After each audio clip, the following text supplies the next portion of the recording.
On the question of a realistic chance to win, in some ways that's parallel to the question, do students have a realistic chance of ever getting out of debt? Or the question, do the 1 in 3 Americans who don't have health care ever have a chance of getting, really adequate health care? And there are many people who are covered but who cannot afford to actually seek care. Or the many people who cannot afford to live in their communities as they gentrify. Do they ever have a realistic chance? Or workers, half of which are barely at the poverty level, given current wages. Do they ever have a chance? And so the question is, do we simply accept a rigged economy, or do we stand up and fight it? And these are the kinds of questions that we're asking in this race, and I think even bigger ones. It's not only what kind of a world we will have, but whether we will have a world or not. Do we have a realistic chance of stopping climate change? Do we have a chance of avoiding blowback from terrorism when our foreign policy has been catastrophic? The war on terror has only created new sources of terror. Every terrorist group out there that we've been fighting has actually increased its territory and its strength and its viciousness over the past 15 years that we've been conducting the war on terror. So, the question is, do we, the American people, just sort of accept our powerlessness? We're told that we are all marginal, that we don't count, that the system is not about us. But the American people are standing up and rejecting that notion. That was the power behind Bernie Sanders' campaign. And now the majority of Americans reject the Democratic and Republican nominees at record rates of distrust and dislike. All the reasons people were told to vote for the lesser evil, because you didn't want the expanding wars, you didn't want the massive Wall Street bailouts, you didn't want the meltdown of the climate, the attack on our civil liberties and on immigrants. All of those things we've gotten by the droves because we allowed ourselves to be silenced. The bottom line is that this politics of fear tells you got to vote against what you're afraid of instead of for what you believe. That politics of fear delivered everything we were afraid of. So we say, reject the lesser evil, fight for the greater good, like our lives depend on it, because they do.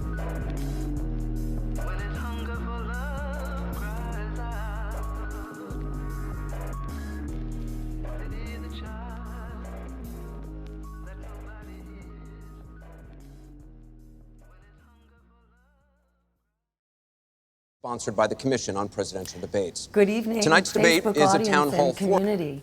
It's great to be with you tonight. Thank you so much for tuning in to The Real Debate.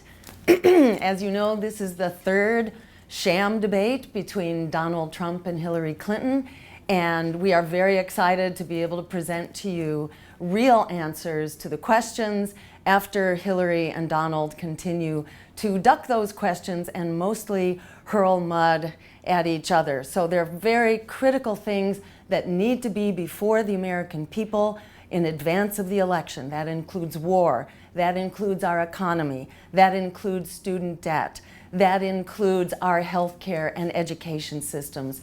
I very much look forward to bringing the real issues into this debate tonight and empowering you, the voters, to make the real decisions, for you to be the real engine of our democracy, and to reject this propaganda that tells you that you are an irrelevant footnote in this election. You are the driver of our democracy, and I look forward to speaking with you tonight. Please share this debate on your Facebook networks, also on your social networks or your organizations, and join us afterwards for a brief Q&A. Thank you so much.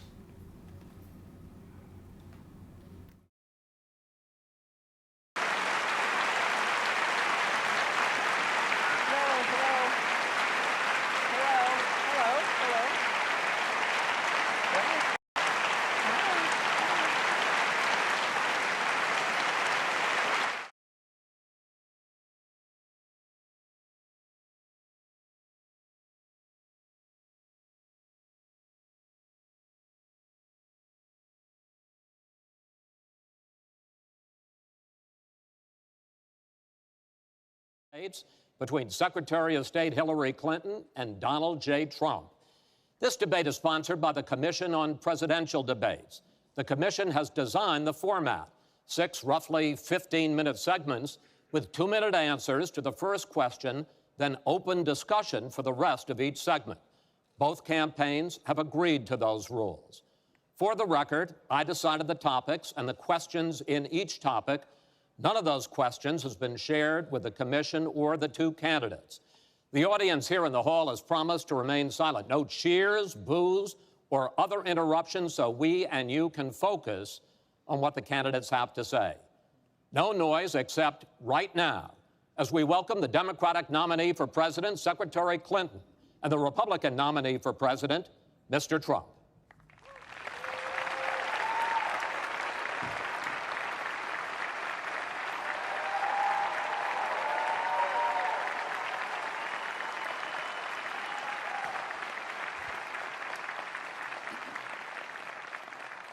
Secretary Clinton, Mr. Trump, welcome. Let's get right to it. The first topic is the Supreme Court.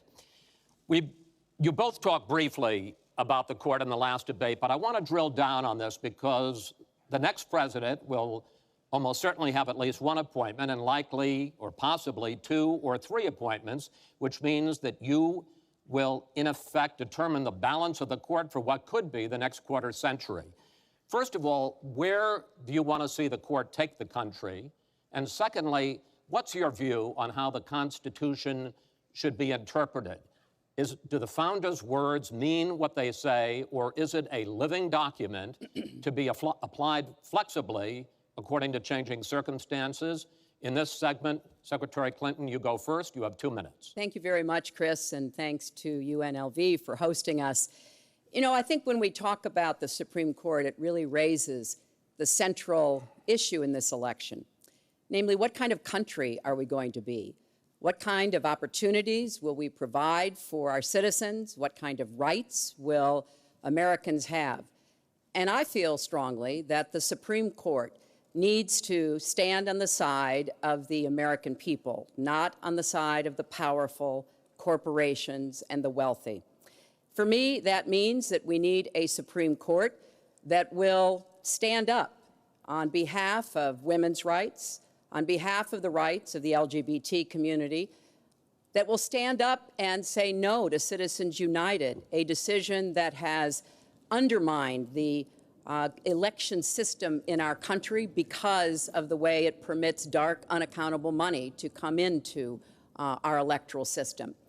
I have major disagreements with my opponent about these issues and others that will be before the Supreme Court. But I feel that at this point in our country's history, it is important that we not reverse marriage equality, that we not reverse Roe v. Wade, that we stand up against Citizens United, we stand up for the rights of people in the workplace, that we stand up and basically say the Supreme Court should represent all of us. That's how I see the court, and the kind of people that I would be looking to nominate to the court would be in the great tradition of standing up to the powerful, standing up on behalf of our rights as Americans. And I look forward to having that opportunity. I would hope that the Senate would do its job and confirm the nominee that President Obama has sent to them. That's the way the Constitution fundamentally should operate. The president nominates, and then the Senate advises and consents or not, but they go forward with the process. Secretary Clinton, thank you. Mr. Trump, same question. Where do you want to see the court take the country, and how do you believe the Constitution should be interpreted? Well, first of all, it's great to be with you, and thank you, everybody. The Supreme Court, it's what it's all about. Our country is it's just so imperative that we have the right justices. Something happened recently where Justice Ginsburg made some very, very inappropriate statements toward me and toward a tremendous number of people, many, many millions of people that I represent. And she was forced to apologize, and apologize she did. But these were statements that should never, ever have been made. We need a Supreme Court that, in my opinion, is going to uphold the Second Amendment and all amendments, but the Second Amendment, which is under absolute siege. I believe if my opponent should win this race, which I truly don't think will happen, we will have a Second Amendment which will be a very, very small replica of what it is right now. But I feel that it's absolutely important that we uphold because of the fact that it is under such trauma. I feel that the justices that I am going to appoint, and I've named 20 of them, the justices that I'm going to appoint will be pro-life. They will have a conservative bent. They will be protecting the Second Amendment. They are great scholars in all cases, and they're people of tremendous respect. They will interpret the Constitution the way the founders wanted it interpreted, and I believe that's very, very important. I don't think we should have justices appointed that decide what they want to hear. It's all about the Constitution and so important, the Constitution the way it was meant to be. And those are the people that I will appoint. Mr. Trump. Dr. Stein, your response. We very much need to ensure that the Supreme Court is standing up for the rights of all Americans. And I would certainly look for Supreme Court justices who stand up for labor rights, who continue to protect LGBTQ rights, who support immigrant rights, who support women's rights, especially women's reproductive rights, and as well as Indigenous Americans' rights as well, because the treaties that we have signed with Indigenous Americans have been so massively neglected. That is a very important problem that requires our attention. I would also ensure that the Supreme Court justice I would appoint is standing up for the rights of people. The Constitution was not written to defend the rights of corporations. In fact, corporations have been very regulated and very restricted in their power. They required certain contracts that enabled them to exist, and they had to adhere very closely to those contracts. So it's very important that we be standing up for the rights of people and to understand that corporations are not people. In order to fix Citizens United, it's not just undoing that one Supreme Court decision, but actually several before it, including Buckley versus Vallejo, which was all about giving corporations the rights of people and making this false equivalence between money and speech. If you say that money is speech, that means that millionaires and billionaires have loads of it and we the people do not. And the last thing I would say is that the court should look like we the people, and we need an Asian American on the court and we need an Indigenous American on the court. Thank you. We now have about 10 minutes for an open discussion. I want to focus on two issues that, in fact, by the justices that you name, could end up changing the existing law of the land. First is one that you mentioned, Mr. Trump, and that is guns. Secretary Clinton, you said last year, and let me quote, "The Supreme Court is wrong on the Second Amendment." And now, in fact, in the 2008 Heller case, the court ruled that there is a constitutional right to bear arms, but a right that is reasonably limited. Those were the words of the judge, Antonin Scalia, who wrote the decision. What's wrong with that? Well, first of all, I support the Second Amendment. I lived in Arkansas for 18 wonderful years. I represented upstate New York. I understand and respect the tradition of gun ownership. It goes back to the founding of our country. But I also believe that there can be and must be reasonable regulation. Because I support the Second Amendment doesn't mean that I want people who shouldn't have guns to be able to threaten you, kill you or members of your family. And so when I think about what we need to do, we have 33,000 people a year who die from guns.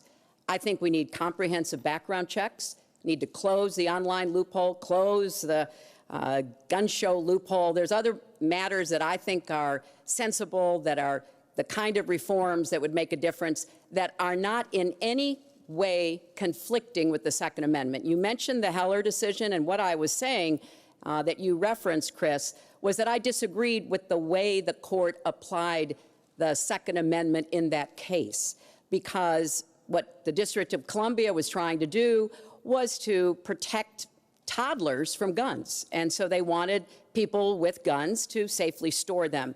And the court didn't accept that reasonable regulation, but they've accepted many others. So I see no conflict between saving people's lives and defending the Second Amendment. Let me bring Mr. Trump in here. The bipartisan open debate coalition got millions of votes on questions to ask here, and this was, in fact, one of the top questions that they got.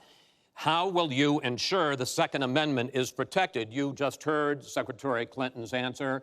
Does she persuade you that while you may disagree on regulation, that in fact she supports a Second Amendment right to bear arms? Well, the D.C. versus Heller decision was very strongly, and she was extremely angry about it. I watched. I mean, she was very, very angry when upheld. And Justice Scalia was so involved, and it was a well-crafted decision. But Hillary was extremely upset, extremely angry, and people that believe in the Second Amendment and believe in it very strongly were very upset with what she had to say. Well, let me bring in Secretary Clinton. Were you extremely upset? Well, I was upset because, unfortunately, dozens of toddlers injure themselves, even kill people with guns, because, unfortunately, not everyone who has loaded guns in their homes takes appropriate precautions. But there's no doubt that I respect the Second Amendment, that I also believe there's an individual right to bear arms. That is not in conflict with sensible, common sense regulation. And, you know, look, I understand that Donald's been strongly supported by the NRA. The gun lobby's on his side. They're running millions of dollars of ads against me. And I regret that, because what I would like to see is for people to come together and say, of course, we're going to protect and defend the Second Amendment, but... Dr. Stein, your response. Indeed, we can continue to respect the Second Amendment, but we very urgently need common sense gun control. About 300 people are shot every day, and nearly 100 people die every day. Americans agree that we should have background checks, that we should close the gun show loophole, that we should get assault weapons off the street. And I would also strongly support ending the liability immunity, the immunity from liability that gun distributors and gun manufacturers enjoy right now. So they should be as responsible as people who are making automobiles. They need to be held accountable for what they produce. We're going to do it in a way that tries to save some of these 33,000 lives that we lose every year. Let me bring Mr. Trump back into that, because, in fact, you oppose any limits on assault weapons, any limits on high-capacity magazines. You support a national right-to-carry law. Why, sir? Well, let me just tell you, before we go any further, in Chicago, which has the toughest gun laws in the United States, probably you could say by far, they have more gun violence than any other city. So we have the toughest laws, and you have tremendous gun violence. I am a very strong supporter of the Second Amendment, and I don't know if Hillary was saying it in a sarcastic manner, but I'm very proud to have the endorsement of the NRA, and it's the earliest endorsement they've ever given to anybody who ran for president. So I'm very honored by all of that. We are going to appoint justices. This is the best way to help the Second Amendment. We are going to appoint justices that will feel very strongly about the Second Amendment, that will not do damage to the Second Amendment. Well, let's pick up on another issue which divides you and the justices that whoever ends up winning this election appoints could have a dramatic effect there, and that's the issue of abortion. Right. Mr. Trump, you're pro-life, but I want to ask you specifically, do you want the court, including the justices that you will name, to overturn Roe v. Wade, which includes, in fact, states a woman's right to abortion? Well, if that would happen, because I am pro-life and I will be appointing pro-life judges, I would think that that will go back to the individual states. But I'm asking you specifically, would you If like they to... overturned it, it'll go back to the states. But what I'm asking you, sir, is do you want to see the court overturn? You just said you want to see the court protect the Second Amendment. Do you want to see the court overturn Roe Well, v. if Wade? we put another 2 or perhaps 3 justices on, that's really what's going to be, will happen. And that'll happen automatically, in my opinion, because I am putting pro-life justices on the court. I will say this, it will go back to the states, and the states will then make a determination. Secretary Clinton? Well, I strongly support Roe v. Wade, which guarantees a constitutional right to a woman to make the most intimate, most difficult, in many cases, decisions about her health care that one can imagine. And in this case, it's not only about Roe v. Wade.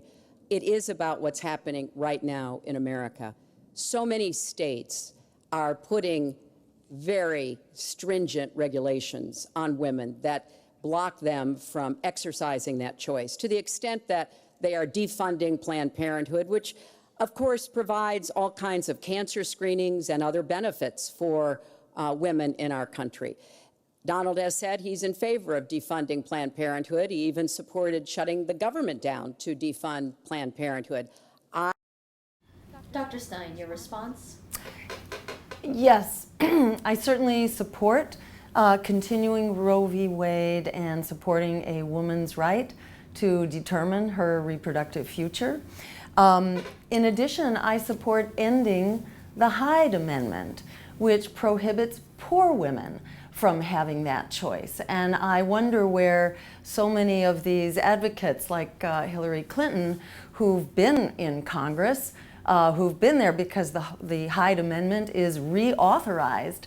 It's not like it just passed and that was it. It's continually reauthorized and reinstituted by Congress. So I think it's very important that it's not just middle-class women or wealthy women who have a right to their reproductive future, that poor women, low-income women, immigrant women also have a right. And furthermore, what we really need is a Medicare for all system so that everyone is covered. As a medical doctor, I can tell you that we should not be separating out the reproductive system from the rest of our health care. We have a right to reproductive as well as all health care. Defend Planned Parenthood. I will defend Roe v. Wade, and I will defend women's rights to make their own health care decisions. Secretary And we have come too far to have that turned back now. And indeed, he said women should be punished, that there should be some form of punishment for women who obtain abortions, and I could just not be more opposed to that kind of thinking. I'm going to give you a chance to respond, but I want to ask you, Secretary Clinton, I want to explore how far you believe the right to abortion goes. You have been quoted as saying that the fetus has no constitutional rights. You also voted against a ban on late-term partial birth abortions. Why? Because Roe v. Wade very clearly sets out that there can be regulations on abortion so long as the life and the health of the mother are taken into account. And when I voted as a senator, I did not think that that was the case.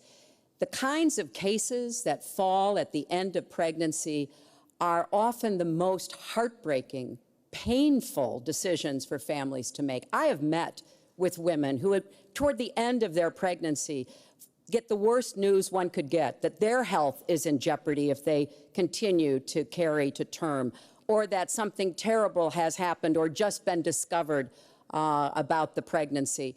I do not think the United States government should be stepping in and making those most personal of decisions. So you can regulate if you are doing so with the life and the health of the mother taken into account. Mr. Trump, your reaction, and particularly on this issue of late-term partial birth abortion. Well, I think it's terrible. If you go with what Hillary is saying, in the 9th month, you can take the baby and rip the baby out of the womb of the mother just prior to the birth of the baby.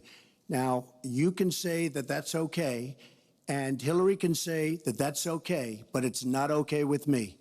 Because based on what she's saying and based on where she's going and where she's been, you can take the baby and rip the baby out of the womb in the 9th month on the final day. And that's not acceptable. Well, that is not what happens in these cases. And using that kind of scare rhetoric is just terribly unfortunate.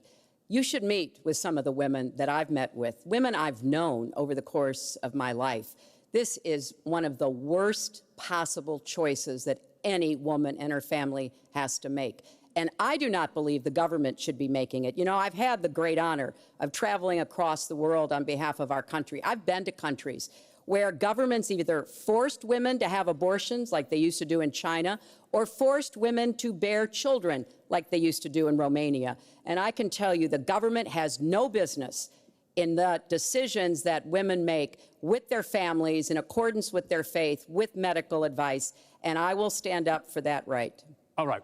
But just briefly, I want to move on to another honestly, segment. Nobody has business doing what I just said, doing that as late as 1 or 2 or 3 or 4 days prior to birth. Nobody has that. All right. Let's move on to the subject of immigration. And there is almost no issue that separates the two of you more than the issue of immigration. Actually, there are a lot of issues that separate the two of you. Mr. Trump, you want to build a wall. Secretary Clinton, you have offered no specific plan for how you want to secure our southern border. Mr. Trump, you are calling for major deportations. Secretary Clinton, you say that within your first 100 days as president, you're going to offer a package that includes a pathway to citizenship. The question really is, why are you right and your opponent wrong? Mr. Trump, you go first in this segment. You have 2 minutes. Well, first of all, she wants to give amnesty, which is a disaster and very unfair to all of the people that are waiting in line for many, many years. We need strong borders. In the audience tonight, we have 4 mothers of, I mean, these are unbelievable people that I've gotten to know over a period of years whose children have been killed, brutally killed by people that came into the country illegally. You have thousands of mothers and fathers and relatives all over the country. They're coming in illegally. Drugs are pouring in through the border. We have no country if we have no border. Hillary wants to give amnesty. She wants to have open borders. The border secure, as you know, the Border Patrol agents, 16,500 plus ICE last week endorsed me. First time they've ever endorsed a candidate. It means their job is tougher, but they know what's going on. They know it better than anybody. They want strong borders. They feel we have to have strong borders. I was up in New Hampshire the other day. The biggest complaint they have, it's with all of the problems going on in the world, many of the problems caused by Hillary Clinton and by Barack Obama, all of the problems, their single biggest problem is heroin that pours across our southern borders, just pouring and destroying their youth. It's poisoning the blood of their youth and plenty of other people. We have to have strong borders. We have to keep the drugs out of our country. Right now, we're getting the drugs, they're getting the cash. We need strong borders. We need we cannot give amnesty. Now, I want to build the wall. We need the wall. The Border Patrol, ICE, they all want the wall. We stop the drugs. We shore up the border. One of my first acts will be to get all of the drug lords, all of the bad ones. We have some bad, bad people in this country that have to go out. We're going to get them out. We're going to secure the border. And once the border is secured, at a later date, we'll make a determination as to the rest.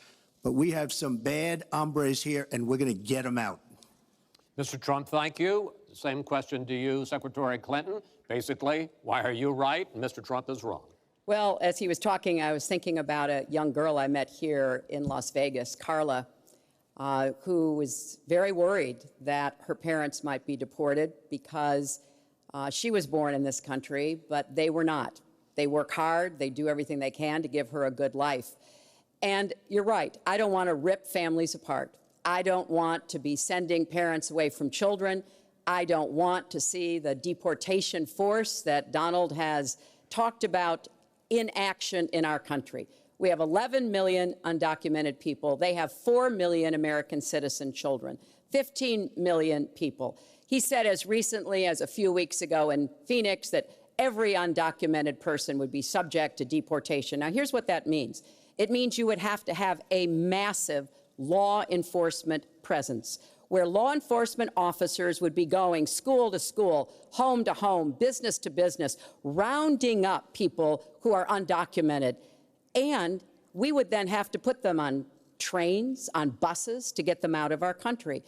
I think that is an idea that is not in keeping with who we are as a nation. I think it's an idea that would rip our country apart. I have been for border security for years. I voted for border security in the United States Senate. And my comprehensive immigration reform plan, of course, includes border security. But I want to put our resources where I think they're most needed, getting rid of any violent person, anybody who should be deported, we should deport them. When it comes to the wall that Donald talks about building, he went to Mexico, he had a meeting with the Mexican president, didn't even raise it, he choked, and then got into a Twitter war because the Mexican president said, we're not paying for that wall. So I think we are both a nation of immigrants and we are a nation of laws, and that we can act accordingly. And that's why I'm introducing comprehensive immigration reform within the first 100 days with a path to citizenship. Thank you, Secretary Clinton. I want to Dr. Stein, your response? It's clear that Donald Trump's vision of a wall, I should say, which isn't much different from his vision of a war, is catastrophic. And we certainly, we don't need that wall. In fact, we need to stop invading other countries so that we're not forcing migration of refugees. And in fact, the most important thing we can do to end the immigration crisis is to stop causing it in the first place. Not only by overturning other countries, like in Honduras, where Hillary Clinton actually supported this military coup that ushered in an incredible period of violence from which tens of thousands of women and children in particular have been fleeing, to which Hillary Clinton has said basically bar the gates, don't let them in. It's not as though Hillary has the alternative really to Donald here in the first place. But it's not only stopping the invasion of other countries and the overturning of other democracies, not only Honduras, but also El Salvador and Guatemala, the real countries that immigrants have been fleeing from. It also means ending these unjust corporate trade agreements. We need fair trade agreements. We need to renegotiate NAFTA because it put millions of farmers out of business and forced them to flee here, as well as putting millions of Americans out of work and taking our jobs overseas. In addition, we need to stop that war on drugs. Donald is right, there's a very violent war on drugs, but that is our USA war on drugs, which is being outsourced to Mexico and other South American countries, causing incredible violence there, from which people are fleeing here. And then with Hillary Clinton's policies as well, and the anti-immigrant reform bill passed by Bill Clinton, supported by Hillary, that has actually caused enormous problems, led to 3 million deportations, hundreds of thousands of families incarcerated. We say an end to deportations, to detentions, and to the night raids. Not only what Donald is talking about, but what Hillary has actually been supporting and what the Democratic White House has initiated. follow up. I think I should respond to that. First of all, I had a very good meeting with the president of Mexico, very nice man. We will be doing very much better with Mexico on trade deals, believe me. The NAFTA deal signed by her husband is one of the worst deals ever made of any kind, signed by anybody. It's a disaster. Hillary Clinton wanted the wall. Hillary Clinton fought for the wall in 2006 or thereabouts. Now, she never gets anything done, so naturally the wall wasn't built. But Hillary Clinton wanted the wall. Well, let me. We are a country of laws. And by the way, no, wait. I'd like to hear from. I'd like to hear from Secretary Clinton. I voted for border security, and there are some limited places where that was appropriate. There also is necessarily going to be new technology and how best to deploy that. But it is clear when you look at what Donald has been proposing. He started his campaign bashing immigrants, calling Mexican immigrants rapists and criminals and drug dealers, that he has a very different view about what we should do to deal with immigrants. Now, what I am also arguing is that bringing undocumented immigrants out from the shadows, putting them into the formal economy will be good, because then employers can't exploit them and undercut Americans' wages. And Donald knows a lot about this. He used undocumented labor to build the Trump Tower. He underpaid undocumented workers, and when they complained, he basically said what a lot of employers do. You complain, I'll get you deported. I want to get everybody out of the shadows, get the economy working, and not let employers like Donald exploit undocumented workers, which hurts them but also hurts American workers. Mr. Trump. President Obama has moved millions of people out. Nobody knows about it. Nobody talks about it. But under Obama, millions of people have been moved out of this country. They've been deported. She doesn't want to say that, but that's what's happened, and that's what's happened big league.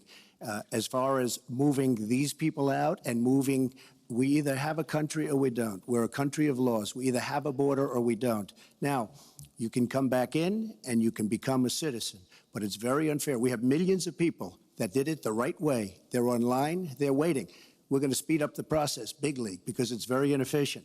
But they're online and they're waiting to become citizens. Very unfair that somebody runs across the border, becomes a citizen. Under her plan, you have open borders. You would have a disaster on trade, and you will have a disaster with your open borders. But what she doesn't say is that President Obama has deported millions and millions of people just the way it is. Secretary Clinton, Dr. Stein, your response? Well, Donald Trump is right.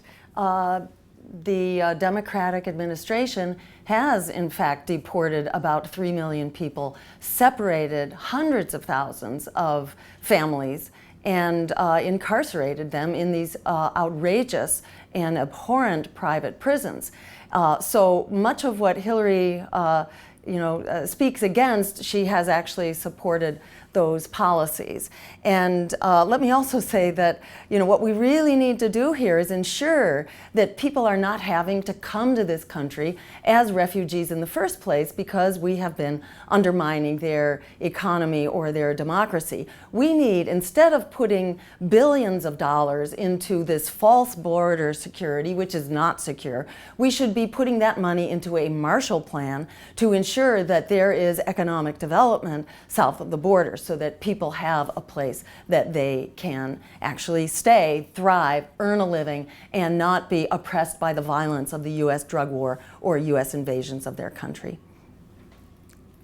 We will not have open borders. Well, that is a rank mischaracterization. Secretary Clinton. We will have secure borders, but we will also have reform. And this used to be a bipartisan issue. Ronald Reagan was Secretary the last Clinton, president excuse to me. sign Secretary Clinton. immigration reform, and George W. Bush supported it as well. Secretary Clinton, I want to clear up your position on this issue, because in a speech you gave to a Brazilian bank for which you were paid $225,000, we've learned from the WikiLeaks that you said this, and I want to quote, "My dream is a hemispheric common market with open trade and open borders." So that's the question. That's the question. Please quiet, everybody. Is that your dream, open borders? Well, if you went on to read the rest of the sentence, I was talking about energy. We trade more energy with our neighbors than we trade with the rest of the world combined. And I do want us to have an electric grid, an energy system that crosses borders. I think that will be a great benefit to us. But you are very clearly quoting from WikiLeaks, and what's really important about WikiLeaks is that the Russian government has engaged in espionage against Americans. They have hacked American websites, American accounts of private people, of institutions. Then they have given that information to WikiLeaks for the purpose of putting it on the internet. This has come from the highest levels of the Russian government, clearly from Putin himself, in an effort, as 17 of our intelligence agencies have confirmed, to influence our election. So I actually think the most important question of this evening, Chris, is finally, will Donald Trump admit and condemn that the Russians are doing this and make it clear that he will not have the help of Putin in this election, that he rejects Russian espionage against Americans, which he actually encouraged in the past. Those are the questions we need answered. We've never had anything like this happen in any of our elections before. That was a great pivot off the fact that she wants open borders, okay? How did we get onto Putin? Hold on. No. Hold on, folks. because this is going to end up getting out of control. Let's try to keep it quiet for the candidates and for the American people. So just to finish on the borders. Yes. She wants open borders. People are going to pour into our country. People are going to come in from Syria. She wants 550% more people than Barack Obama. And he has thousands and thousands of people. They have no idea where they come from. And you see, we are going to stop radical Islamic terrorism in this country. She won't even mention the words, and neither will President Obama. So I just want to tell you, she wants open borders. Now we can talk about Putin. I don't know Putin. He said nice things about me. If we got along well, that would be good.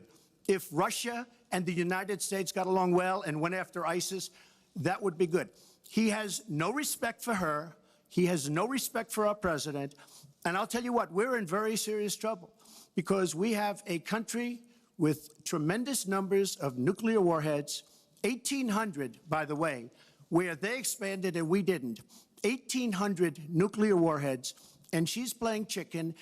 Look, Putin... Wait. Dr. Stein, your response?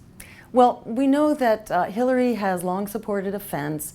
Donald supports a wall. You build a taller wall. You overcome that with a bigger ladder. Borders do not close unless you also close off trade. You close off the flow of rivers. You close off migration of endangered species. You think you can close off the climate. It just doesn't happen. Borders are porous things. That's just the nature of them.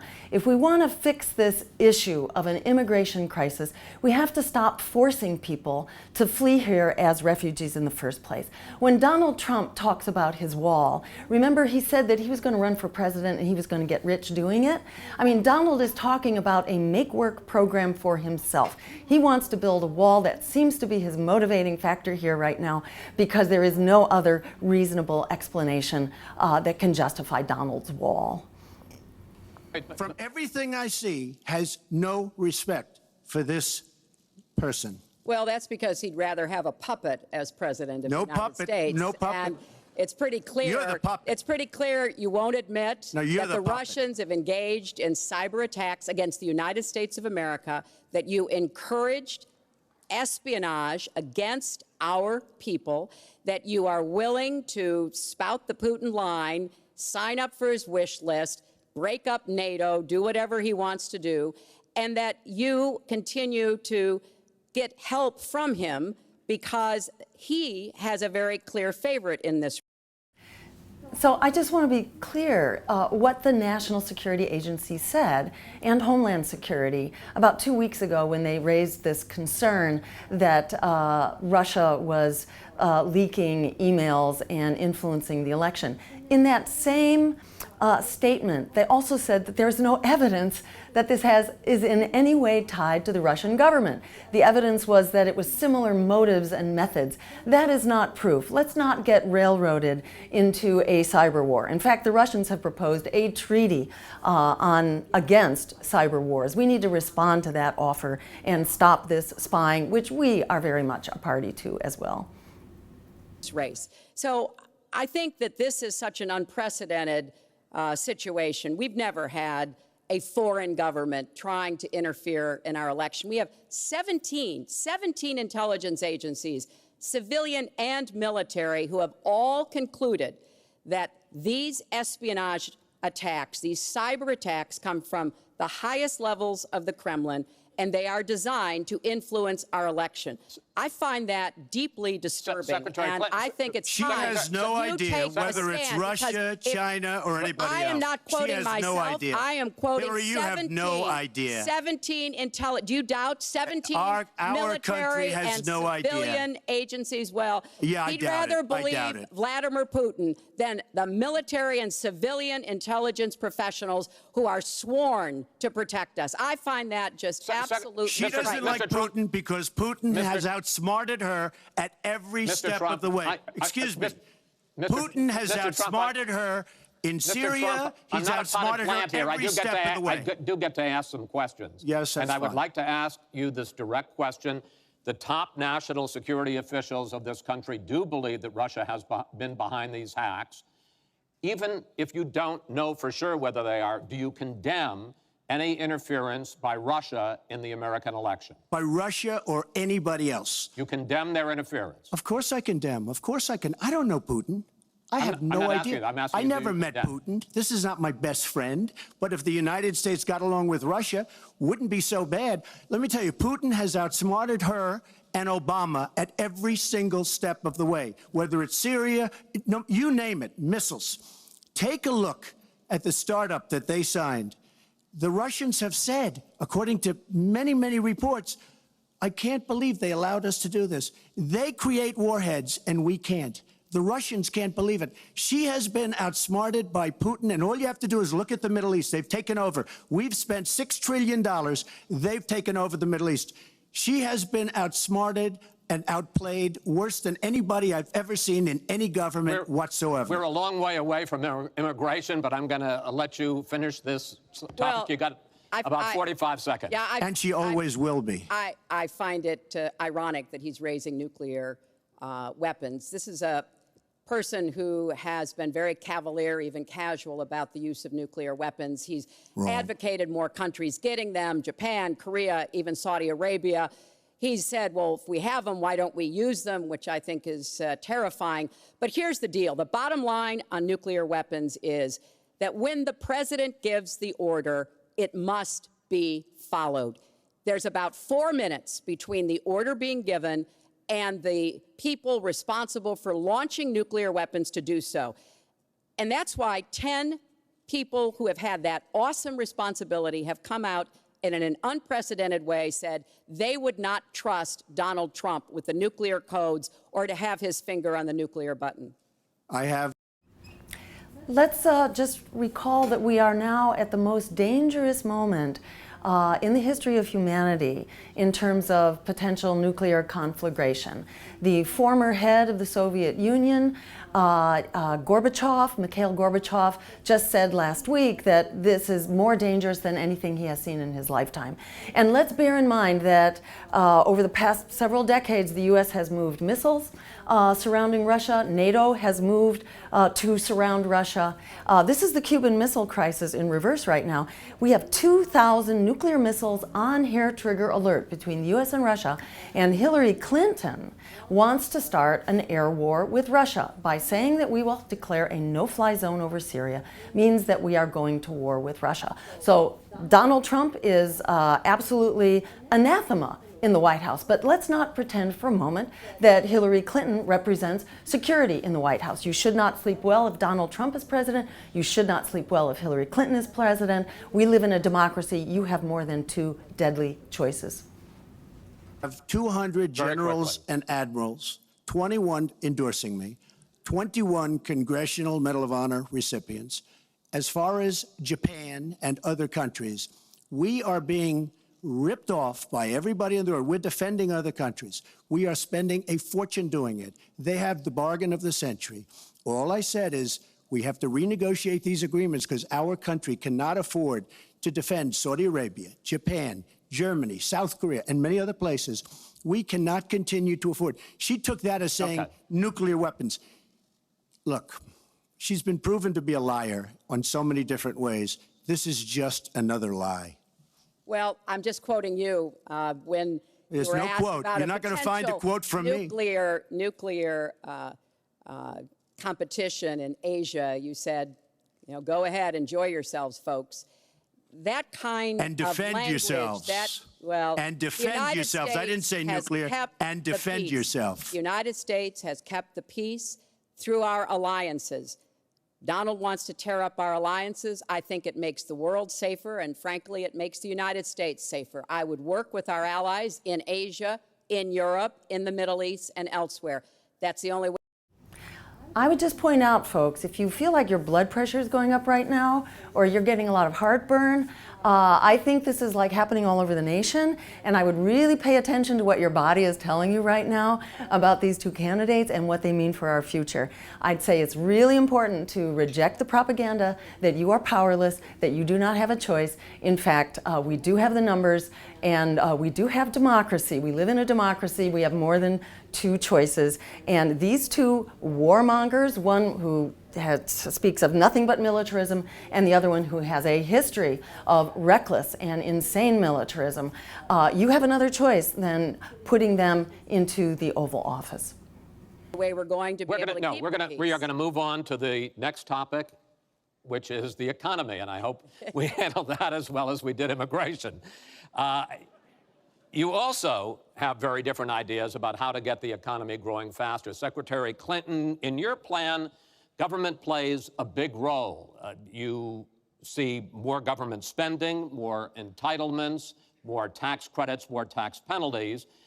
Mr. Trump, you want to get government out with lower taxes and less regulation. Yes. We're going to drill down into this a little bit more, but in this overview, please explain to me why you believe that your plan will create more jobs and growth for this country and your opponent's plan will not. In this round, you go first, Secretary Clinton. Well, I think when the middle class thrives, America thrives. And so my plan is based on growing the economy, giving middle class families many more opportunities.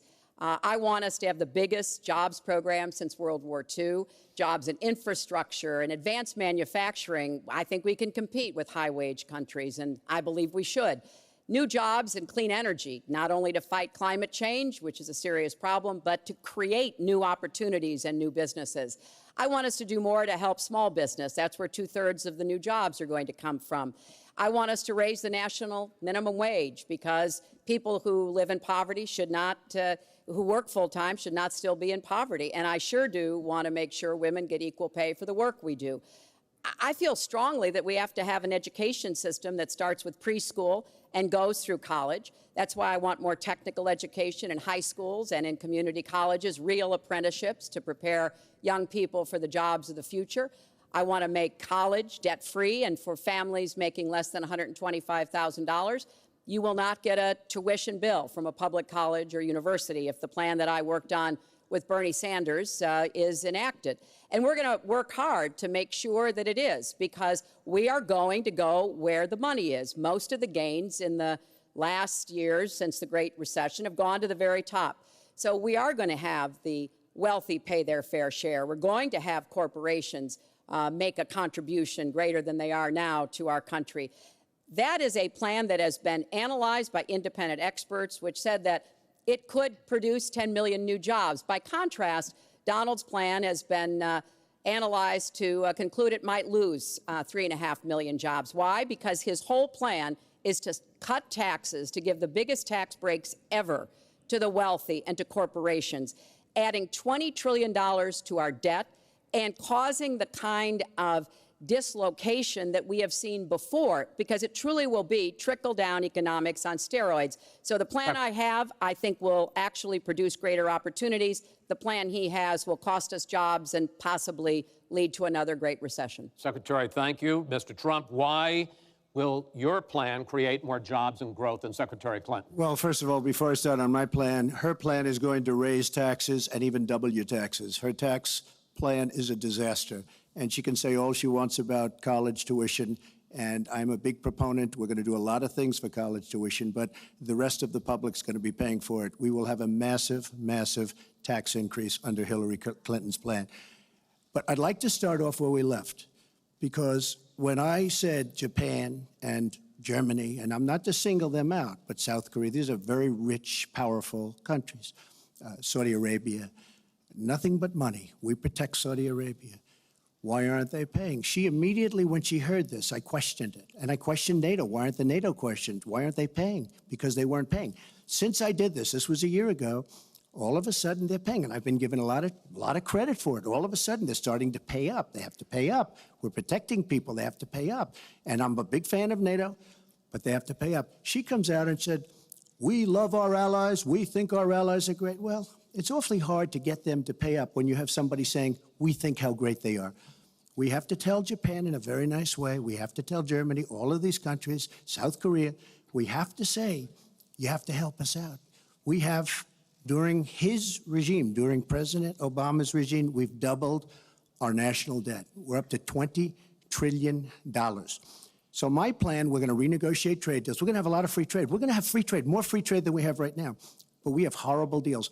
Our jobs are being taken out by the deal that her husband signed, NAFTA, one of the worst deals ever. Our jobs are being sucked out of our economy. You look at all of the places that I just left. You go to Pennsylvania, you go to Ohio, you go to Florida, you go to any of them. You go upstate New York. Our jobs have fled to Mexico and other places. We're bringing our jobs back. I am going to renegotiate NAFTA. And if I can't make a great deal, then we're going to terminate NAFTA and we're going to create new deals. We're going to have trade, but we're going to terminate it. We're going to make a great trade deal. And if we can't, we're going to do it. We're going to go a separate way because it has been a disaster. We are going to cut taxes massively. We're going to cut business taxes massively. They're going to start hiring people. We're going to bring the $2.5 trillion that's offshore back into the country. We are going to start the engine rolling again because right now our country is dying at 1% GDP. Well, let me translate that if I. Dr. Stein, your response? So it's not what he says, it's what he does. And while Donald Trump, in theory, opposes the trade deals that send our jobs overseas, what does he do with his jobs?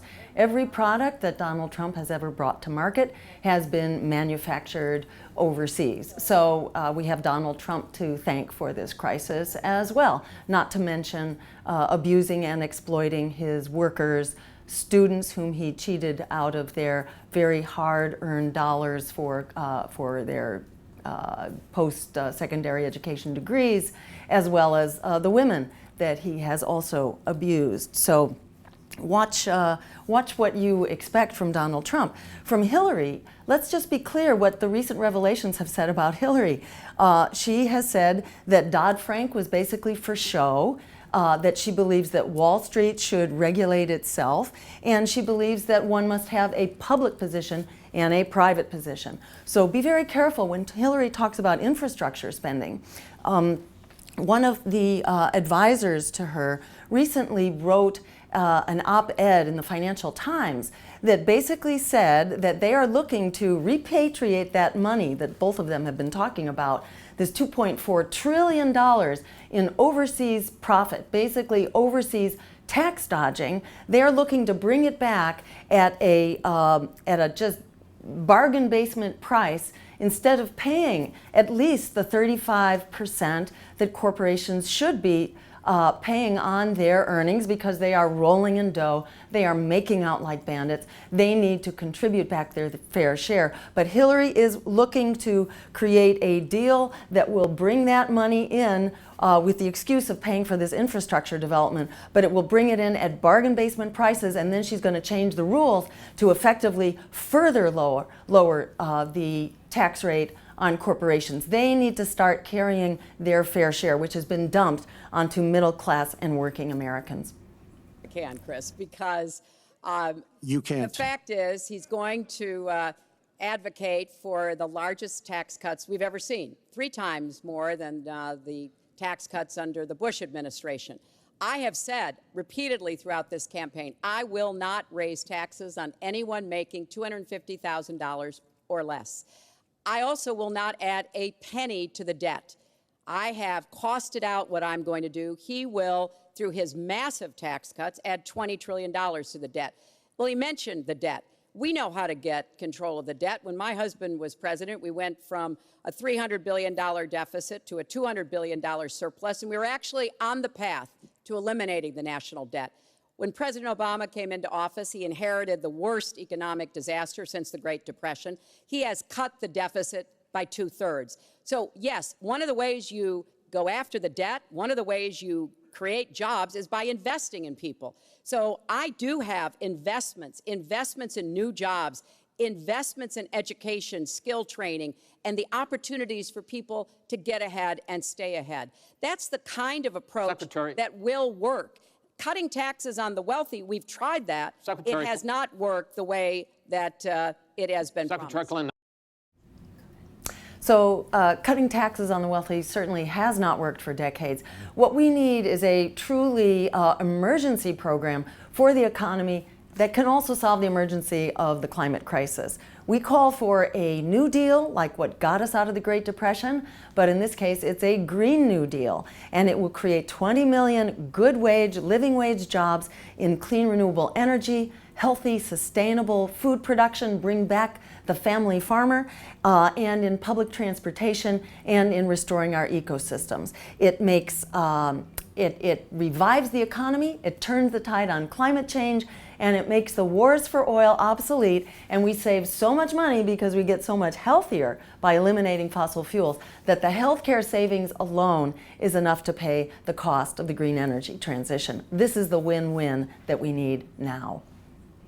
And I want to pursue your plan because in many ways it is similar to the Obama stimulus plan in 2009, which has led to the slowest GDP growth since 1949. Correct. Thank you, sir. You told me in July when we spoke that the problem is that President Obama didn't get to do enough in what he was trying to do with this stimulus. So is your plan basically even more of the Obama stimulus? Well, it's a combination, Chris. And let me say that when you inherit the level of economic catastrophe that President Obama inherited, it was a real touch-and-go situation. I was in the Senate before I became Secretary of State. I've never seen people as physically distraught as the Bush administration team was because of what was happening to the economy. I personally believe that the steps that President Obama took saved the economy. He doesn't get the credit he deserves for taking some very hard positions. But it was a terrible recession. So now we've dug ourselves out of it. We're standing, but we're not yet running. So what I am proposing is that we invest from the middle out and the ground up, not the top down. That is not going to work. That's why what I have put forward doesn't add a penny to the debt, but it is the kind of approach that will enable more people to take those new jobs, higher paying jobs. We're beginning to see some increase in incomes, and we certainly have had a long string of increasing jobs. We've got to do more to get the whole economy moving, and that's what I believe I will be able to do. Mr. Trump, even conservative economists who have looked at your plan say that the numbers don't add up, that your idea, and you've talked about 25 million jobs created, 4% over a 10-year period growth, is unrealistic. And they say, you talk a lot about growing the energy industry, they say with oil prices as low as they are right now, that's unrealistic as well. Your response? So I just left some high representatives of India. They're growing at 8%. China is growing at 7%, and that for them is a catastrophically low number. We are growing, our last report came out, and it's right around the 1% level, and I think it's going down. Last week, as you know, at the end of last week, they came out with an anemic jobs report, a terrible jobs report. In fact, I said, is that the last jobs report before the election? Because if it is, I should win easily. It was so bad. The report was so bad. Look, our country is stagnant. We've lost our jobs. We've lost our businesses. We're not making things anymore, relatively speaking. Our product is pouring in from China, pouring in from Vietnam, pouring in from all over the world. I've visited so many communities. This has been such an incredible education for me, Chris. I've gotten to know so many. I've developed so many friends over the last year, and they cry when they see what's happened. I pass facts. Dr. Stein. So if this is making you tear your hair out to have to listen to Donald Trump's, what can you call it, just his self-congratulatory fantasies, or if you don't like listening to Hillary Clinton's distortion of what she's actually been doing, I encourage you, go to Jill2016.com and you can contribute $29 for Stein and help us grow this revolution. However far we get, we will be that much further. And let me just answer Hillary's her incredible, defense of the Obama administration. Let's remember where this Wall Street crash came from. It came from Wall Street deregulation, Who did that come from? That came from the Democrats, in particular Hillary Clinton, supporting Bill Clinton's policy of deregulating Wall Street. So putting another good friend of Wall Street into the White House is not going to solve this. We need a true new way forward that puts we, the people, in charge, not the predatory political parties who have thrown us under the bus. Factories that were thriving 20, 25 years ago, and because of the bill that her husband signed and she blessed 100%, it is just horrible what's happened to these people in these communities. Now, she can say that her husband did well, but boy, did they suffer as NAFTA kicked in, because it didn't really kick in very much, but it kicked in after they left. Boy, did they suffer. That was one of the worst things that's ever been signed by our country. Now she wants to sign Trans-Pacific Partnership, and she wants it. She lied when she said she didn't call it the gold standard in one of the debates. She totally lied. She did call it the gold standard, and they actually fact-checked, and they said I was right. I was so honored. I want to give you a chance to briefly speak to that, and then I want to pivot to 1/6 And that of the will be as economy, bad as NAFTA. which is Obamacare. But go ahead, Well, briefly. First, let me say, number one, when I saw the final agreement for TPP, I said I was against it. It didn't meet my tests. I've had the same tests. Does it create jobs, raise incomes, and further our national security? I'm against it now. I'll be against it after the election. I'll be against it when I'm president. There's only one of us on this stage who's actually shipped jobs to Mexico, because that's Donald. He's shipped jobs to 12 countries, including Mexico. But he mentioned China. And, you know, one of the biggest problems we have with China is the illegal dumping of steel and aluminum into our markets. I have fought against that as a senator. I've stood up against it as Secretary of State. Donald has bought Chinese steel and aluminum. In fact, the Trump hotel right here in Las Vegas was made with Chinese steel. So he goes around with crocodile tears about how terrible it is, but he has given jobs to Chinese steel workers, not American steel workers. Mr. Trump? That's the kind of Well, let me approach just say- that let me is just just say. not going to work. We're going to pull the country together. We're going to have trade agreements that we enforce. That's why I'm going to have a trade prosecutor for the first time in history. And we're going to enforce those agreements. And we're going to look for businesses to Secretary help Clinton? us by buying American products. Go ahead, I Mr. ask a Trump. simple question. So it is very important to stop the Trans-Pacific Partnership. If Hillary Clinton really does not support the Trans-Pacific Partnership, and I'd say the same thing for Donald Trump, then they need to stand up against the lame duck passage of the Trans-Pacific Partnership. Hillary Clinton in particular needs to speak to Democrats to tell them that they must not vote in this unaccountable session of Congress in order to push through this plan, which is an utter coup for corporations that puts an international World Bank appointed tribunal in charge of our laws, our regulations, our public health, our resources, our worker protections, our protection against financial fraud, you name it. This World Bank appointed court has the ability to end and to charge us for their lost future profits for the privilege of our exercising our democracy. So Donald and Hillary, if you are really against the Trans-Pacific Partnership, then stand up against the lame duck passage. She's been doing this for 30 years. Why the hell didn't you do it over the last 15, 20 years? You know, were I very voted- much involved, excuse me, my turn. You were very much involved in every aspect of this country, very much. And you do have experience. I'd say the one thing you have over me is experience, but it's bad experience, because what you've done has turned out badly. For 30 years, you've been in a position to help. And if you say that I use steel or I use something else, I make it impossible for me to do that. I wouldn't mind. The problem is you talk, but you don't get anything done, Hillary. You don't. Just like when you ran the State Department, $6 billion was missing. How do you miss $6 billion? You ran the State Department. $6 billion was either stolen, they don't know. It's gone. $6 billion. If you become president, this country is going to be in some mess, believe me. Well, first of all, what he just said about the State Department is not only untrue, it's been debunked numerous times. But I think it's really an important issue. He raised the 30 years of experience. So let me just talk briefly about that. You know, back in the 1970s, I worked for the Children's Defense Fund, and I was taking on discrimination against African-American kids in schools. He was getting sued by the Justice Department for racial discrimination in his apartment buildings. In the 1980s, I was working to reform the schools in Arkansas. He was borrowing $14 million from his father to start his businesses. In the 1990s, I went to Beijing, and I said women's rights are human rights.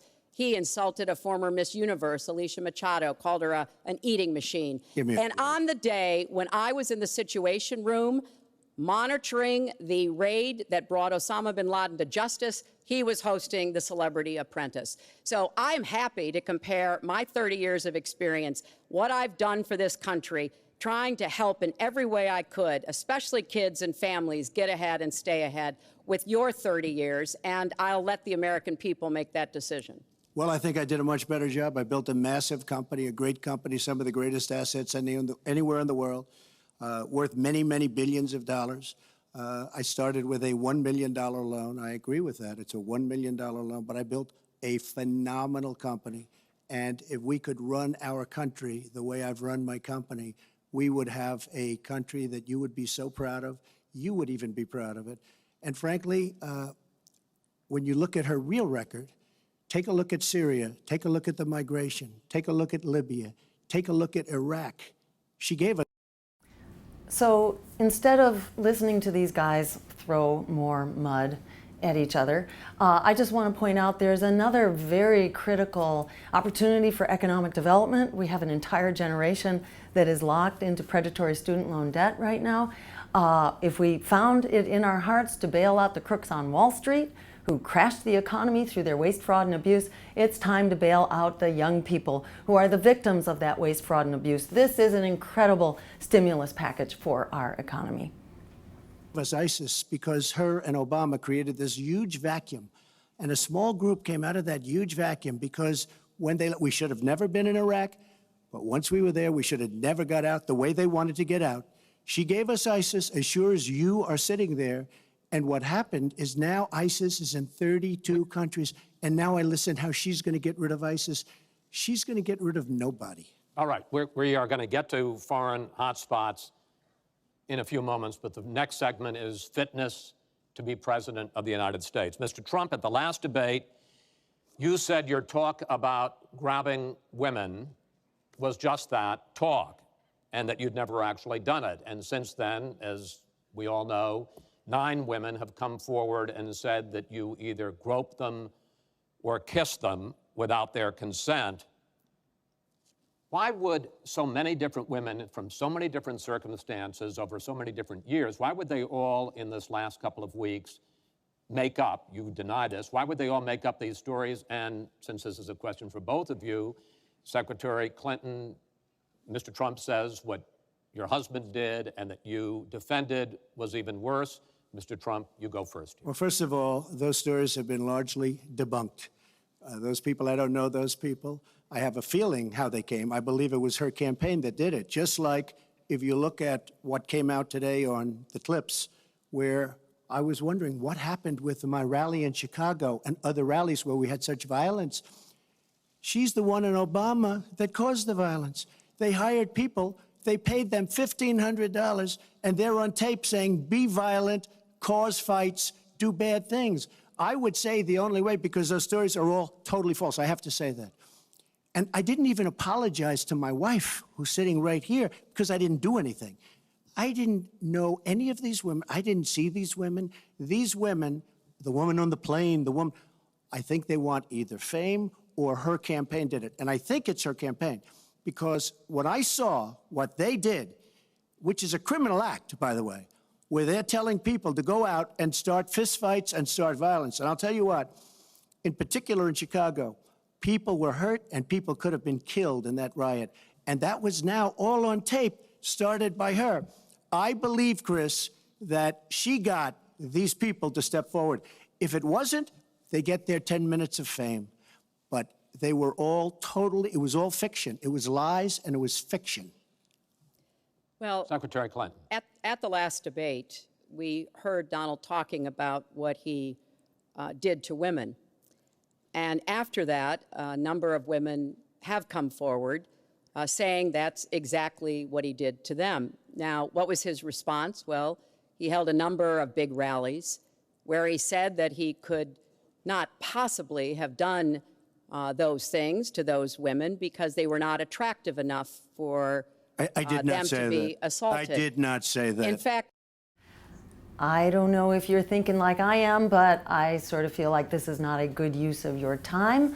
This is not what our election should be about. This is an incredible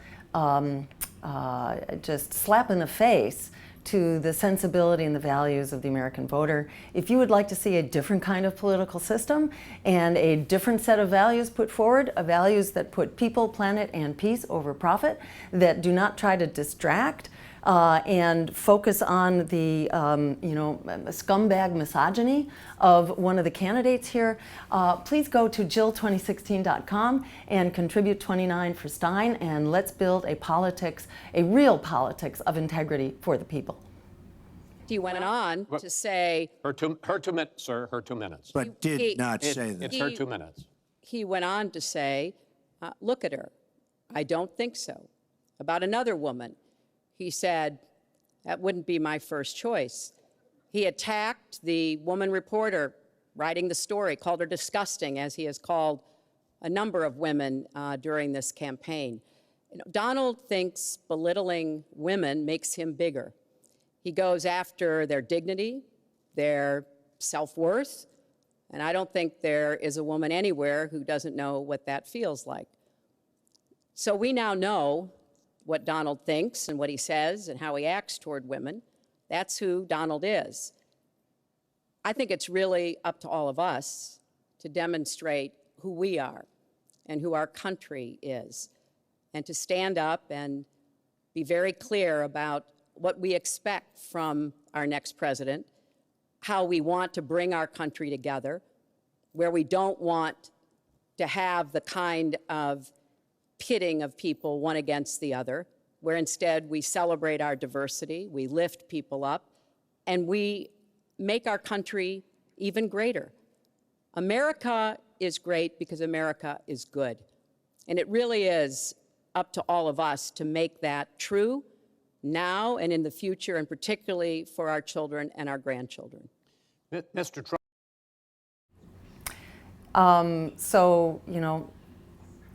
How painful it is to listen to this. So I'd like to talk about something that really matters. And I do want to affirm, yes, that the abuse of women is a very common problem. About 1 out of every 3 women is abused or sexually harassed, domestically or in the workplace. So this is a really critical issue. About 3 women a day actually are killed from sexual predator violence. So this is a very serious issue. And we must be sure that there are economic opportunities for women across the board, as well as proper health care through Medicare for All, so that women are not forced into dependent, vulnerable relationships with the likes of Mr. Trump, where they feel like they have to be subjected to advances from bad hombres from the likes of Mr. Trump. And I will comment about student debt and free public higher education, which is critical for women, people of color, immigrants, and so on in another comment. Thank you. Trump. Nobody has more respect for women than I do. Nobody. Nobody has more respect. Please, everybody. And frankly, those stories have been largely debunked. And I really want to just talk about something slightly different. She mentions this, which is all fiction, all fictionalized, probably or possibly started by her and her very sleazy campaign. But I will tell you, what isn't fictionalized are her emails, where she destroyed 33,000 emails criminally, after getting a subpoena from the United States Congress. What happened to the FBI? I don't know. We have a great general, 4-star general, today, you read it in all the papers, going to potentially serve 5 years in jail for lying to the FBI. One lie. She's lied hundreds of times to the people, to Congress, and to the FBI. He's going to probably go to jail. This is a 4-star general, and she gets away with it, and she can run for the presidency of the United States. That's really what you should be talking about, not fiction where somebody wants fame or where they come out of her crooked campaign? Secretary Clinton. Well, So, you know, Donald has his scumbag misogyny. Hillary has her email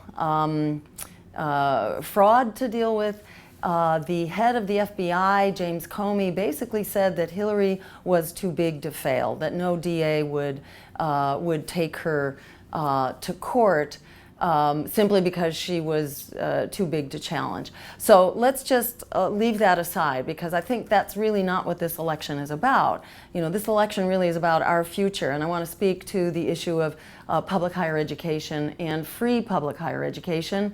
Donald made a comment earlier in the program about how we can't afford it and we're going further into debt. Actually, we can't afford not to do it. We know that for every $1 that we put in to free college, we actually get back $7 in return through improved revenues and public benefits. So this is good for us all. This is something that we can do and we must do. every time Donald is pushed on something which is obviously uncomfortable, like what these women are saying, he immediately goes to denying responsibility. And it's not just about women. He never apologizes or says he's sorry for anything. So we know what he has said and what he's done to women. But he also went after a disabled reporter, mocked and mimicked him on national television. He went after Mr. and Mrs. Khan, the parents of a young man who died serving our country, a Gold Star family because of their religion. He went after John McCain, a prisoner of war, said he prefers people who aren't captured. He went after a federal judge, born in Indiana, but who Donald said couldn't be trusted to try the fraud and racketeering case against Trump University because his parents were Mexican. So it's not one thing. This is a pattern of divisiveness, of a very dark and in many ways dangerous vision of our country, where he incites violence, where he applauds people who are pushing and pulling and punching at his rallies. That is not who America is. And I hope that as we move in the last weeks of this campaign, more and more people will understand what's at stake in this election. It really does come down to what kind of country we are going to have. So sad when she talks about violence at my rallies, and she caused the violence. It's on tape. The other things are false, but honestly, I'd love to talk about getting rid of ISIS, and I'd love to talk about other things. Okay. But those other charges, as she knows, are false. In this bucket about fitness to be president, there's been a lot of developments over the last 10 days since the last debate. I'd like to ask you about them. These are questions that the American people have. Secretary Clinton, during your 2009 Senate confirmation hearing, you promised to avoid even the appearance of a conflict of interest with your dealing with the Clinton Foundation while you were Secretary of State. But emails show that donors got special access to you. Those seeking grants for Haiti relief were considered separately from non-donors, and some of those donors got government contracts, taxpayer money. Can you really say that you kept your pledge to that Senate committee? And why isn't what happened and what went on between you and the Clinton Foundation, why isn't it what Mr. Trump calls pay to play? Well, Everything I did as Secretary of State was in furtherance of our country's interests and our values. The State Department has said that. I think that's been proven. But I am happy. In fact, I'm thrilled to talk about the Clinton Foundation because it is a world-renowned charity, and I am so proud of the work that it does. You know, I could talk for the rest of the debate. I know I don't have the time to do that. But just briefly, the Clinton Foundation made it possible for 11 million people around the world with HIV/AIDS to afford treatment, and that's about half of all the people in the world who are getting treatment. In partnership with the American Health Association, We have made environments in schools healthier for kids, Secretary including Clinton, healthier lunches. respectfully, this is an open discussion. Well, it is an open discussion. I understand, and the specific question went to pay for play. Do you want to talk about that, Mr. Trump? But there is no evidence. But there is a lot of evidence about the very good work and it's a criminal high enterprise, rankings that and the so many children people of the know Clinton it. Trump speak. Foundation It's a have gotten criminal for their work. enterprise. Saudi Arabia giving $25 million, Qatar, all of these countries. You talk about women and women's rights. So these are people that push gays off buildings. These are people that kill women and treat women horribly, and yet you take their money. So I'd like to ask you right now, why don't you give back the money that you've taken from certain countries that treat certain groups of people so horribly? Why don't you give back the money? I think it would be a great gesture. Well, because she takes a tremendous amount of money, and you take a look at the people of Haiti. I was at a little Haiti the other day in Florida, and I want to tell you, they hate the Clintons because what's happened in Haiti with the Clinton Foundation is a disgrace. And you know it, and they know it, and everybody knows Secretary it. Well, Clinton. very quickly, we at the Clinton Foundation spend 90% of all the money that is donated on behalf of programs of people around the world and in our own country. I'm very proud of that. We have the highest rating from the watchdogs that follow foundations, and I'd be happy to compare what we do with the Trump Foundation, which took money from other people and bought a 6-foot portrait of Donald. I mean, who does that? It just was astonishing. But when it comes to Haiti, Haiti is the poorest country in our hemisphere. The earthquake and the hurricanes, it has devastated Haiti. Bill and I have been involved in trying to help Haiti for many years. The Clinton Foundation raised $30 million to help Haiti after the catastrophic earthquake and all of the terrible problems the people there had. We've done things to help small businesses, agriculture, and so much else. And we're going to keep working to help Haiti because it's an important part of the American They don't want you to help them anymore. I'd like to mention one thing. Trump Foundation, small foundation. People contribute. I contribute. The money goes 100% goes to different charities, including a lot of military.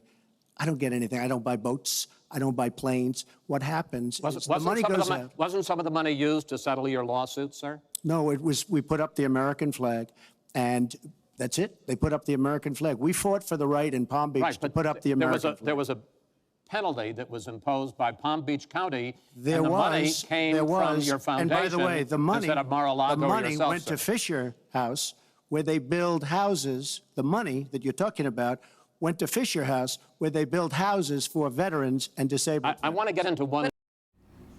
So what a shameful reflection of what our political system has come to, that so much time in this debate is being spent on the question of who is the bigger crook and whose foundation is more compromised. And I'll say, you know, one doesn't have to be a fan or not a fan of Hillary Clinton's foundation to know that it should not be a part of Hillary Clinton's work as Secretary of State. So this is about the mingling of economic and the political elite and how that has compromised public policy. So, you know, at the end of the day, fitness for president means is one going to be true to the American people and not be bought and paid for by either the billionaire class or by the money of being a billionaire. We need politicians who are accountable to us. But of course, there's no way we can know whether any of that is true because he hasn't released his tax returns. He is the first candidate ever to run for president in the last 40-plus years who has not released his tax returns. So everything he says about charity or anything else, we can't prove it. You can look at our tax returns. We've got them all out there. But what is really troubling is that we learned in the last debate he has not paid a penny in federal income tax. And we were talking about immigrants a few minutes ago, Chris. You know, half of all immigrants, undocumented immigrants in our country, actually pay federal income tax. So we have undocumented immigrants in America who are paying more federal income tax than a billionaire. I find that just... So I'll just mention that another really critical issue is for us to get money out of politics. Part of what made me fit to run for president and to hold the office of president is that as an ordinary citizen, as an organizer, I worked with many citizen groups in order to pass campaign finance reform, public financing of elections, so that we the people are not held accountable to the big money. And in fact, we the people passed it, the Democratic legislature repealed it, which told me that the future that we deserve is not going to come from politics as usual, which is bought and paid for by the big banks, the fossil fuel giants, and the war profiteers. Just tell you very Astonishing. simply, we're entitled, because of the laws that people like her pass, to take massive amounts of depreciation and other charges, and we do it. And all of her donors, just about all of them, I know Buffett took hundreds of millions of dollars, George Soros, took hundreds of millions of dollars. Let me just explain. All of her donors, most of her donors have done the same thing as I did. Okay. And you know what she should have done? Folks, we heard and this. You know, Hillary, what you should have done? You should have changed the law when you were a United States Senator. If you don't like we heard it, this. Yeah. because your donors and your special interests are doing the same thing as I do, except even more so. Well, you you know- should have changed the law, but you won't change the law because you take in so much money. I mean, I sat in my apartment today on a very beautiful hotel down the street, known as Trump. Made with Chinese steel. But I will tell you, I sat there watching ad after ad after ad, false ad, all paid for by your friends on Wall Street that gave so much money because they know you're going to protect them. And frankly, you should have changed the laws. Trump, if you don't like what I did, you should have changed the laws. Mr. Trump, I want to ask you about one last question in this topic. You have been warning at rallies recently that this election is rigged and that Hillary Clinton is in the process of trying to steal it from you. Your running mate, Governor Pence, pledged on Sunday that he and you, his words, will absolutely accept the result of this election. Today, your daughter Ivanka said the same thing. I want to ask you here on the stage tonight, do you make the same commitment that you will absolutely, sir, that you will absolutely accept the result of this election? I will look at it at the time. I'm not looking at anything now. I'll look at it at the time. What I've seen is so bad. First of all, the media is so dishonest and so corrupt, and the pile-on is so amazing. The New York Times actually wrote an article about it that they don't even care. It's so dishonest, and they've poisoned the minds of the voters. But unfortunately for them, I think the voters are seeing through it. I think they're going to see through it. We'll find out on November 8th, but I think they're going to see through it. But, sir, if you look, excuse me, Chris, if you look at your voter rolls, you will see millions of people that are registered to vote. Millions. This isn't coming from me. This is coming from Pew Report and other places. Millions of people that are registered to vote that shouldn't be registered to vote. So let me just give you one other thing. So I talk about the corrupt media. I talk about the millions of people. Tell you one other thing. She shouldn't be allowed to run. She's guilty of a very, very serious crime. She should not be allowed to run.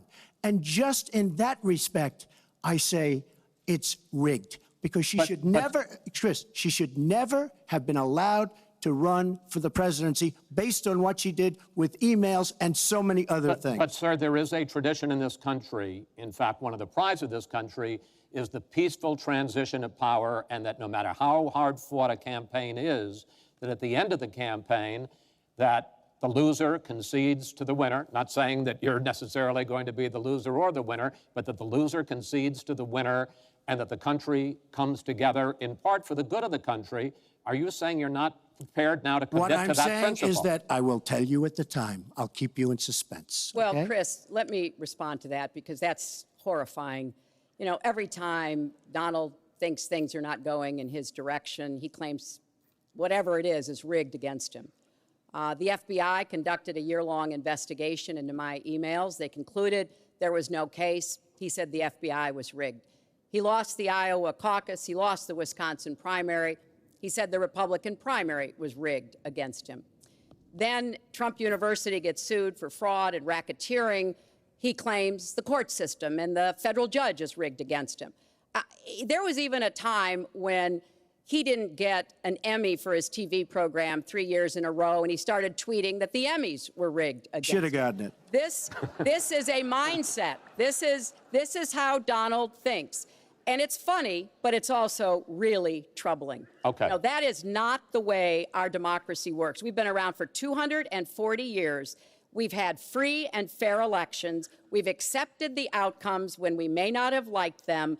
And that is what must be expected of anyone standing on a debate stage during a general election. You know, President Obama said the other day, when you're whining before the game is even finished, it just shows you're not up to doing the job. And let's be clear about what he is saying and what that means. He is denigrating, he's talking down our democracy. And I, for one, am appalled that somebody who is the nominee of one of our two major parties would take that kind of position. I think what the FBI...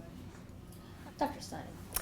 Well, you know, let's just look at this debate as an example. This is a rigged debate. According to the League of Women Voters, this is a fraud being perpetrated on the American voter. This is a debate controlled by the two corporate political parties who are empowered through this commission on presidential debates to exclude all other voices. And we have 76% of the American public saying they want to hear other voices and other choices. Let me ask you, does listening to these two creatures make you want to know them more? Do you want to live next to any one of them, let alone have them as your president? I don't think so. We need a new politics going forward. We need to unrig our political system. We need to unrig our economy. I urge you, go to Jill2016.com, throw in 29 for Stein, and let's build the politics of the future, the politics of integrity. And if we get to 5%, it's a whole new ballgame going forward. That is in such close reach right now that it's just tantalizing. You can almost taste it. So get the word out. Get to the polls, bring everyone you know, tell everyone who's in debt they can come out and cancel that debt by voting green in 2016, and let's create the future we deserve. He did, and what the Department of Justice did, including meeting with her husband, the Attorney General, in the back of an airplane on the tarmac in Arizona, I think it's disgraceful. I think it's a disgrace. All right. I think we've never had a situation so bad. Hold on, in this folks. country. This doesn't do any good for anyone. Let's please continue the debate, and let's move on to the subject of foreign hotspots. The Iraqi offensive to take back Mosul has begun. If they are successful in pushing ISIS out of that city and out of all of Iraq, the question then becomes, what happens the day after? And that's something that whoever of you ends up as president is going to have to confront. Will you put U.S. troops into that vacuum to make sure that ISIS doesn't come back or isn't replaced by something even worse? Secretary Clinton, you go first in this segment. You have 2 minutes. Well, I am encouraged that there is an effort led by the Iraqi army, supported by Kurdish forces, and also given the help and advice from the number of special forces and other Americans on the ground. But I will not support putting American soldiers into Iraq as an occupying force. I don't think that is in our interests, and I don't think that would be smart to do. In fact, Chris, I think that would be a big red flag waving for ISIS to reconstitute itself. The goal here is to take back Mosul. It's going to be a hard fight. I've got no illusions about that. And then continue to press into Syria to begin to take back and move on Raqqa, which is the ISIS headquarters. I am hopeful that the hard work that American military advisors have done will pay off, and that we will see a really successful military operation. But we know we've got lots of work to do. Syria will remain a hotbed of terrorism as long as the civil war, aided and abetted by the Iranians and the Russians, continue. So I have said, look, we need to keep our eye on ISIS. That's why I want to have an intelligence surge that protects us here at home, why we have to go after them from the air, on the ground, online, why we have to make sure here at home we don't let terrorists buy weapons. If you're too dangerous to fly, you're too dangerous to buy a gun. And I'm going to continue to push for a no-fly zone and safe havens within Syria, not only to help protect the Syrians and prevent the constant outflow of refugees, but to frankly gain some leverage on both the Syrian government and the Russians so that perhaps we can have the kind of serious negotiation necessary to bring the conflict to an end and go forward on a political track. Mr. Trump, same question. If we are able to push ISIS out of Mosul and out of Iraq, would you be willing to put U.S. troops in there to prevent their return or something else? Let me tell you, Mosul's so sad. We had Mosul. But when she left, when she took everybody out, we lost Mosul. Now we're fighting again to get Mosul. The problem with Mosul and what they wanted to do is they wanted to get the leaders of ISIS who they felt were in Mosul.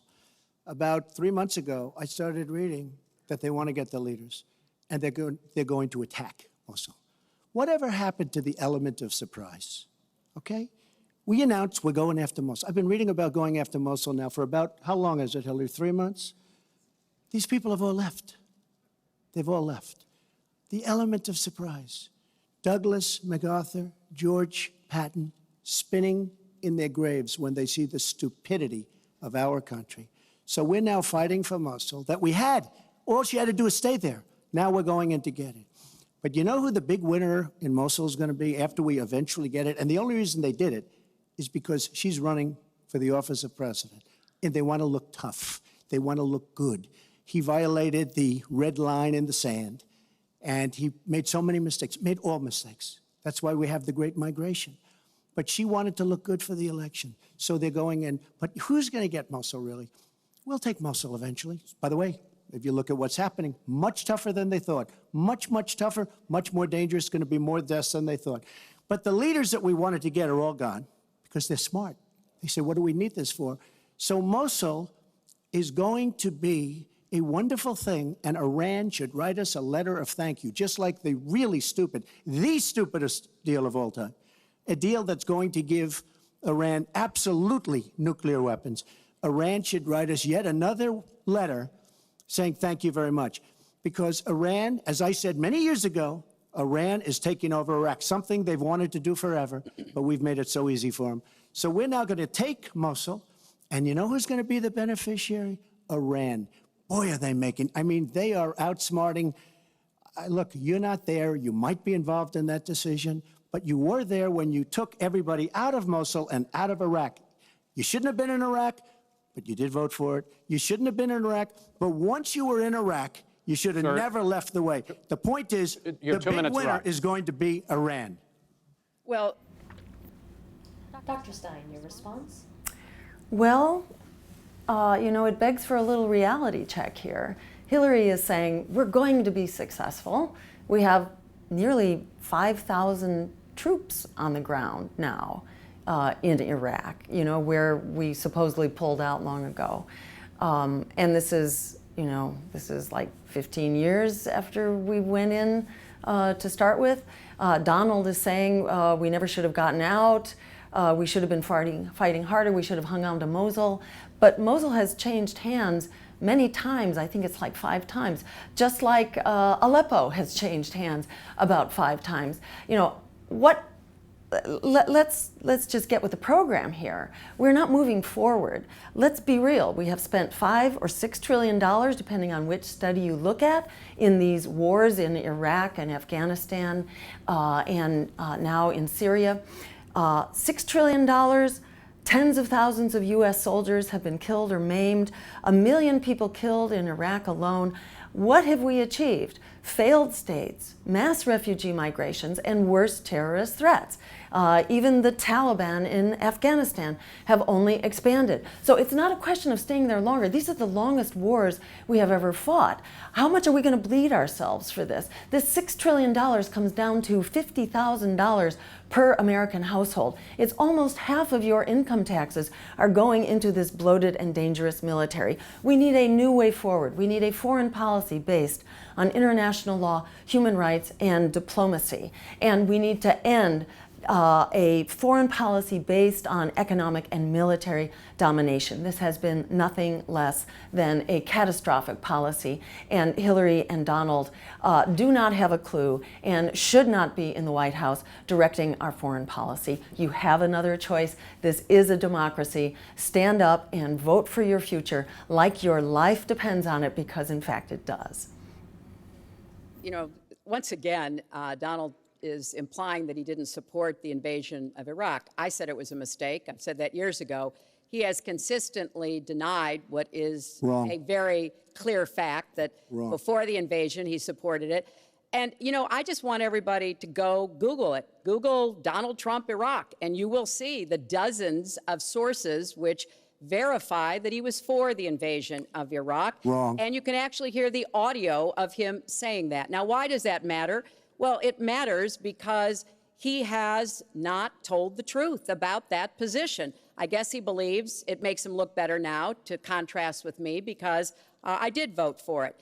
But what's really important here is to understand all the interplay. Mosul is a Sunni city. Mosul is on the border of Syria. And yes, we do need to go after Baghdadi, and just like we went after bin Laden. While you were doing Celebrity Apprentice, and we brought him to justice. We need to go after the leadership, but we need to get rid of them, get rid of their fighters. They're estimated several thousand fighters in Mosul. They've been digging underground. They've been prepared to defend. It's going to be tough fighting, but I think we can take back Mosul, and then we can move on into Syria and take back Raqqa. This is what we have to do. I'm just amazed that he seems to think that the Iraqi government and our allies and everybody else launched the attack on Mosul to help me in this election. But that's how Donald thinks, you know. He always is looking for some Chris, we don't gain anything. He has all these Iran is taking over Iraq. Secretary Clinton, Iran is taking over Iraq. We don't gain Secretary Clinton, we would have gained if they did it by surprise. Wait. Secretary Clinton, it's an open discussion. Secretary, we would have gained if they did it by surprise. Secretary, please let Mr. Trump speak. He's unfit, and he proves it every time you he are talks. the one that's unfit. You know, WikiLeaks just actually came out. John Podesta said some horrible things about you, and boy, was he right. He said some beauties. And you know, Bernie Sanders, he said you have bad judgment. You do. And if you think that going into Mosul, after we let the world know we're going in, and all of the people that we really wanted, the leaders, they're all gone. If you think that was good, then you do. Now, John Podesta said you have terrible instincts. Bernie Sanders said you have bad judgment. I agree with both. Well, you should ask Bernie Sanders who he's supporting for president, and he has said, which is as a big he has mistake. campaigned for me around the country, you are the most dangerous person to run for president in the modern history of America. I think he's right. So let me just say how we can actually move forward and achieve peace in the Middle East and a foreign policy based on international law, human rights, and diplomacy. Number one, we create a weapons embargo in the Middle East. Not hard to do, because we are supplying the majority of weapons which get into the hands of players on all sides. We should initiate this weapons embargo and then work to bring the Russians along too, because they cannot afford this war either. They are also being bankrupted by their much smaller military budget, but which they cannot afford. And number two, we need to put a freeze on the bank accounts of our allies, our friends, if they refuse to stop funding terrorism. Hillary's leaked emails this past week verified she knows that the Saudis and the Qataris, our allies, are the major funders of these terrorist enterprises. So this is not rocket science. This is about doing the right thing. Right. Let's turn to Aleppo. Mr. Trump, in the last debate, you were both asked about the situation in the Syrian city of Aleppo, and I want to follow up on that because you said several things in that debate which were not true, sir. You said that Aleppo has basically fallen. In fact, there are. It's a catastrophe. It is a catastrophe, but there are a quarter. Have you seen it? Have you seen it? Sir, have you seen what's happened to Aleppo? If I might finish my question. Okay, so it hasn't fallen. Take a look at it. Well, there are 250,000 people still living there and being slaughtered. That's right. You also and they are being slaughtered because of bad decisions. If I may just finish here. And you also said that that Syria and Russia are busy fighting ISIS. In fact, they have been the ones who've been bombing and shelling eastern Aleppo, and they just announced a humanitarian pause, in effect admitting that they have been bombing and shelling Aleppo. Would you like to clear that up, sir? Well, Aleppo is a disaster. It's a humanitarian nightmare, but it has fallen from any standpoint. I mean, what do you need, a signed document? Take a look at Aleppo. It is so sad when you see what's happened. And a lot of this is because of Hillary Clinton, because what's happened is by fighting Assad, who turned out to be a lot tougher than she thought, and now she's going to say, oh, he loves Assad. He's just much tougher and much smarter than her and Obama. And everyone thought he was gone 2 years ago, 3 years ago. He aligned with Russia. He now also aligned with Iran, who we made very powerful. We gave them $150 billion back. We give them $1.7 billion in cash. I mean cash, bundles of cash as big as this stage. We gave them $1.7 billion. Now, they have aligned. He has aligned with Russia and with Iran. They don't want ISIS, but they have other things because we're backing rebels. We don't know who the rebels are. We're giving them lots of money, lots of everything. We don't know who the rebels are. And when and if, and it's not going to happen because you have Russia and you have Iran now, but if they ever did overthrow Assad, you might end up with as bad as Assad is, and he's a bad guy, but you may very well end up with worse than Assad. If she did nothing, we'd be in much better shape. And this is what's caused the Great Migration, where she's taken in tens of thousands of Syrian refugees who probably, in many cases, not probably, who are definitely, in many cases, ISIS aligned, and we now have them in our country, and wait till you see, this is going to be the great Trojan horse, and wait till you see what happens in the coming years. Lots of luck, Hillary. Thanks a lot for doing a great job. Secretary Clinton, you have talked about, and in the last debate and again today, that you would impose a no-fly zone to try to protect the people of Aleppo and to stop the killing there. President Obama has refused to do that because he fears it's going to draw us closer or deeper into the conflict. And General Joseph Dunford, the chairman of the Joint Chiefs of Staff, says, you impose a no-fly zone, chances are you're going to get into a war, his words, with Syria and Russia. So the question I have is, if you impose a no-fly zone, first of all, how do you respond to their concerns? Secondly, if you impose a no-fly zone and a Russian plane violates that, does President Clinton shoot that plane down? Well, Chris, first of all, I think a no-fly zone could save lives and could hasten the end of the conflict. I am well aware of the really legitimate concerns that you have expressed from both the president and the general. This would not be done just on the first day. This would take a lot of negotiation. It would also take making it clear to the Russians and the Syrians that our purpose here was to provide safe zones on the ground. We've had millions of people leave Syria, and those millions of people inside Syria who've been dislocated. So I think we could strike a deal and make it very clear to the Russians and the Syrians that this was something that we believed was in the best interests of the people on the ground in Syria. It would help us with our fight against ISIS. But I want to respond to what Donald said about refugees. He's made these claims repeatedly. I am not going to let anyone into this country who is not vetted, who we do not have confidence in, but I am not going to slam the door on women and children. That picture of that little 4-year-old boy in Aleppo with the blood coming down his face while he sat in an ambulance is haunting. And so we are going to do very careful, thorough vetting. That does not solve our internal challenges with ISIS and our need to stop radicalization, to work with American Muslim communities who are on the front lines to identify and prevent attacks. In fact, the killer of the dozens of people at the nightclub in Orlando, the Pulse nightclub, was born in Queens, the same place Donald was born. So let's be clear about what the threat is and how we are best going to be able to meet it. And yes, some of that threat emanates from over in Syria and Iraq, and we've got to keep fighting, and I will defeat ISIS. And some of it is we have to up our game and be much smarter here Folks, at home. I want to get into our final segment. But Dr. Stein, your response?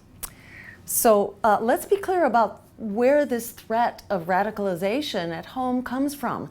It's actually people who are distraught and outraged about the treatment of Muslims overseas, in particular the wars and the bombing and the drone assassinations. That turns out to be most of what stimulates the so-called terrorist threat here at home. So if we want peace at home, we need peace abroad. And unfortunately, we are at a very dangerous moment right now. We need to be cooling down these wars, not applying a flamethrower to them. And Hillary Clinton's solution of creating a no-fly zone in Syria. Let's be very clear. This is declaring war against Russia at a time when Russia is moving its missiles closer to Europe, at a time when the U.S. is now practicing dropping nuclear weapons. We are doing dry runs for nuclear war right now. So we should not be using language about establishing a no-fly zone, because that essentially means declaring war with Russia. So be very guarded. Donald Trump is dangerous. Hillary Clinton is dangerous. I just have to, it's Real so quick. ridiculous she will defeat ISIS. We should have never let ISIS happen in the first place. And right now they're in 32 countries. Okay. You should have never, wait 1 second. They had a ceasefire 3 weeks ago. A ceasefire, United States, Russia, Syria. And during the ceasefire, Russia took over vast swatches of land. And then they said, we don't want the ceasefire anymore. We are so outplayed on missiles, on ceasefires. They are outplayed. Now, she wasn't there. I assume she had nothing to do with it. But our country is so outplayed by Putin and Assad and, by the way, and by Iran. Nobody can believe how stupid our leadership is. Mr. Trump, Secretary Clinton, no, we need to move on to our final segment, and that is the national debt, which has not been discussed until tonight.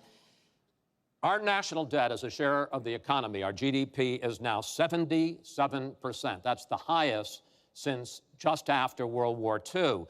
But the nonpartisan Committee for a Responsible Federal Budget says, Secretary Clinton, under your plan, debt would rise to 86% of GDP over the next 10 years. Mr. Trump, under your plan, they say it would rise to 105% of GDP over the next 10 years. Question is, why are both of you ignoring this problem?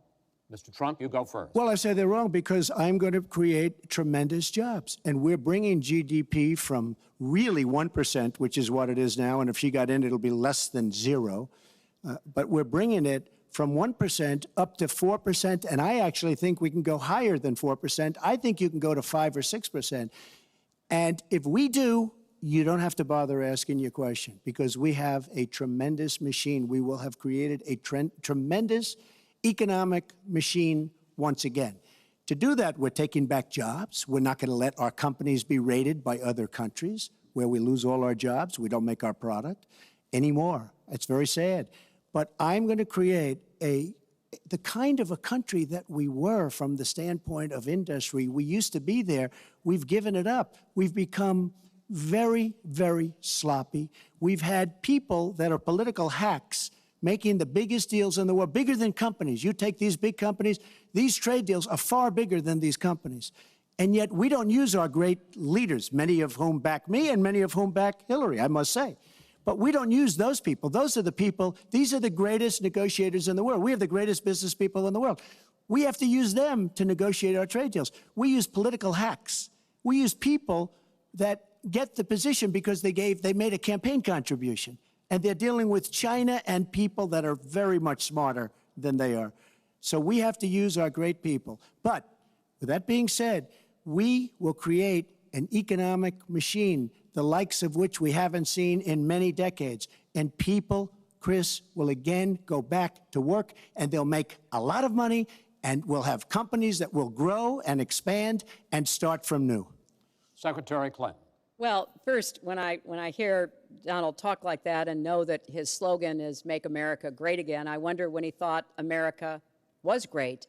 And before he rushes and says, you know, before you and President Obama were there, I think it's important to recognize that he has been criticizing our government for decades.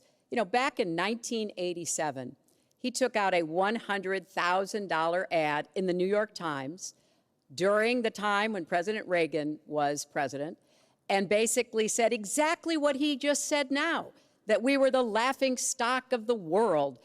He was criticizing President Reagan.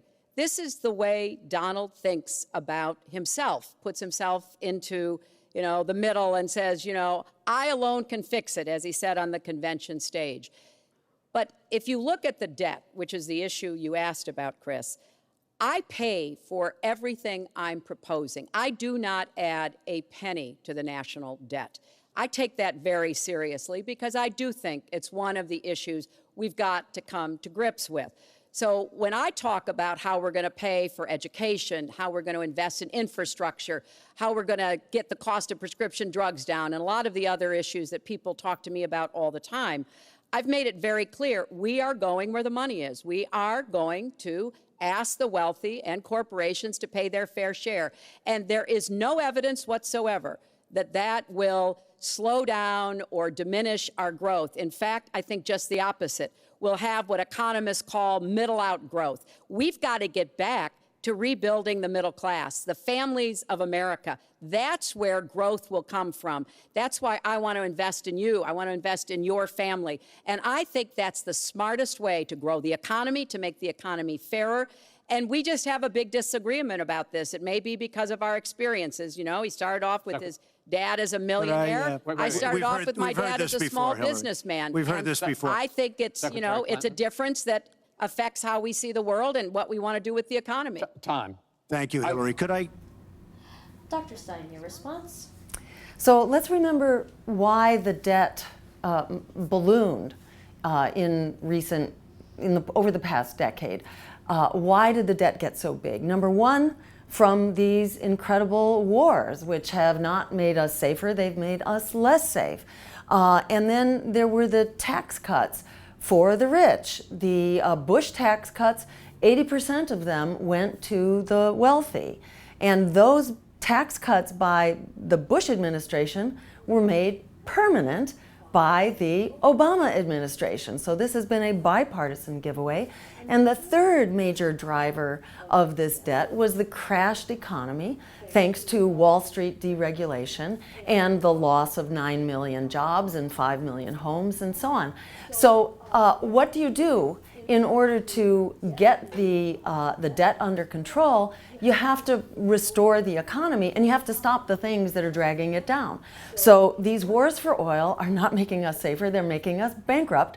So we need to cut the bloated and dangerous military, which is something we can do with a weapons embargo, with a freeze on the bank accounts of our allies who are funding the terrorist forces. We can ensure that we can cut the military, enforce a true peace offensive in the Middle East, and put our dollars into true security here, building up our economy. We can also tax the rich, because corporations, for example, used to pay 33% of federal taxes. Now it's 10% of federal taxes. So we need to ensure that the rich, again, begin to start paying their fair share. And finally, we need to invest in our economy. That's what the Green New Deal will do, and that's what a bailout for the students will do, to unleash a generation of young people to lead the way forward into the economy of the 21st century. That's how we get our economy back on track and how we address the issue of debt. And for tonight, I don't know about you, but if you're anything like me, I've had quite enough of listening to these two jokers wasting our time with all kinds of, what shall we say, malevolent thoughts that aren't going to help you sleep better tonight and are not going to help you into a better future tomorrow. So I'm going to suggest that we open up right now our Q&A and our discussion to finish out the last few minutes of this debate. So please, again, join us on Facebook, share with your networks, share with your friends, so that America knows that we have more than two lethal choices in this race. We actually have another choice, the only choice, in fact, which is not bought and paid for by predatory banks and fossil fuel giants and war profiteers. So with that, let me say that we can have an America and a world that actually works for all of us. I open this now to your questions, and my colleague Melisa here will be sharing some of those questions. Great. The first question comes from Span Lee Ash, and she says, Dr. Stein, I can't believe global warming isn't discussed more often in the other two parties. Is this not the most major threat to our nation? Absolutely, and thank you for this very important question. And yes, it was kind of engineered out of the discussion tonight. I mentioned our Green New Deal policy. That is based on the crisis of the climate. We can solve that crisis at the same time we solve the crisis of the economy. We can't fix one without the other. And we can create a right to a good wage job as part of the green energy, greening our food supply, greening our public transportation, so that we can revive the economy. At the same time, we turn the tide on climate change, make the wars for oil obsolete, and it pays for itself in the health savings alone, because it's not only healthy for the economy and the climate, it's healthy for us. Great. Our next question comes from Sharon Bosian from Wisconsin. Said, Dr. Stein, can you talk a little more about how you feel about reforming the police? This is a very important issue, especially in the wake of the recent death of Deborah Danner, who was killed by the NYPD and was mentally ill. So sad, and this is just one more in an endless line of just tragic police killings, and very often of people who are mentally ill and having a crisis, who've often called themselves or whose families have called. So we say not one more death. It's time to hold perpetrators accountable. It's time for every community to have a police review board and to have an independent investigator, so that each case of death at the hands of police can be investigated. Every family is owed an explanation. Every victim is owed justice. We need to put communities in charge of their police instead of having police in charge of their communities. The next question comes from K. Lila Valor-Bilio. She asks, I want to know how you will make it easier for tribes to gain the federal recognition they rightfully deserve. My children deserve to be able to be recognized on more than a local level, and I want to stop the Dakota Access Pipeline. Thank you so much, Kay. It's critical for the sake of human rights, for the sake of our history, that we acknowledge the national integrity and the sovereignty of the indigenous people from whom so much of this country was stolen.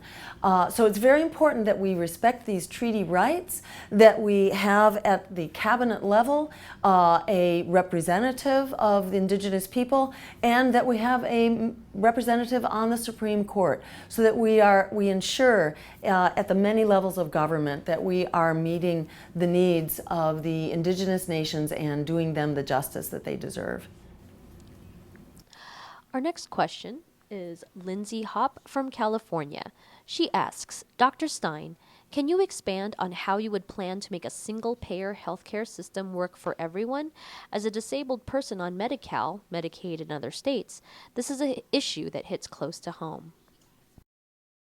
And it hits close to home now for so many Americans, not only disabled Americans who are getting short shrift in their health care support, but 1 out of every 3 Americans now cannot afford health care, even if they have health insurance, because they can't afford the co-pays or the deductible. So this has been a giveaway to pharmaceutical and insurance companies. We need an improved Medicare for All system that basically drops the age of eligibility and ensures that everyone is in, nobody is out, and that you are completely covered head to toe, cradle to grave, your pharmaceuticals, your insulin pump, your hearing aid, whatever, your chronic care and your personal attendant. All this needs to be covered under a Medicare for All system, and we have enough money to pay for it simply by taking the profiteering out of healthcare and using our healthcare dollars for true healthcare. The next question are two questions that I would like to combine because they're both related. The first is Maheen Hogg from California, who asks, Dr. Jill Stein, can you talk more about the need to end media monopolies who control what is and is not public knowledge? And that relates directly to Bobby Joe Mark's question, who asks, how can we move past the silly mainstream media narrative and illustrate that your candidacy is viable? Because, well, math. Every time I preach about Jill 2016, I'm told it's not possible, but I think it is. How can we help better address this with you?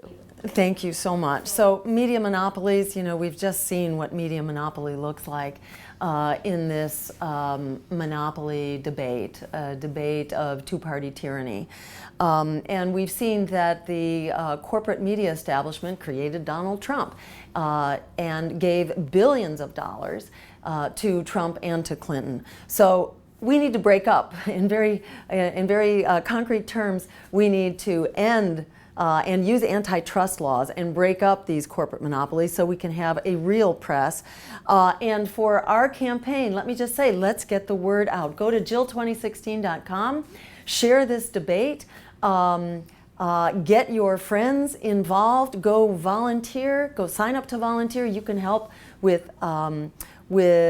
phone banking and with canvassing. You can help with social media. The American public is begging to hear what we have to say. And the more they hear of these two jokers, the more desperate they are for something else. So now people are just beginning to pay serious attention. So let's get organized, join the team, join me at Dr. Jill Stein, the social media, or at sign up to volunteer at jill2016.com, and let's be the unstoppable force that we can be the minute that we stand up. And remember this, just by getting to 5%, we could potentially flip the vote. We could go much farther, but just by getting to the 5% as a bare minimum, we have totally changed the dynamics going forward. It means we get millions of dollars as a legitimate main party at that point. We can organize, we can help get candidates elected at the local level, we can help you build locals, we can help you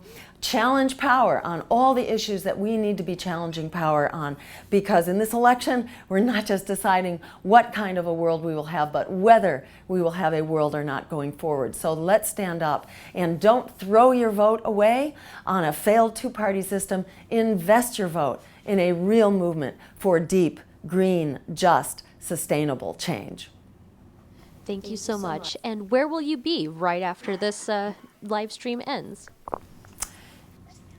Oh, yes. So join us actually at Democracy Now! I will be participating in their roundtable. You can also join me there tomorrow morning when Democracy Now! Will be holding an open debate again. So go with me right now onto Democracy Now! And we will continue this discussion there. Thank you so much. It's been great speaking with you tonight, and let's not take no for an answer. This is our future. Let's stand up and not take no for an answer. We have the rest of our lives and future generations to stand up for now. We are the ones we've been waiting for. It's been a race to the bottom between the greater and the lesser evil. It's time for us to stand up and break this race to the bottom, this vicious cycle downward. We are the ones we've been waiting for. Let's make it happen. Thank you.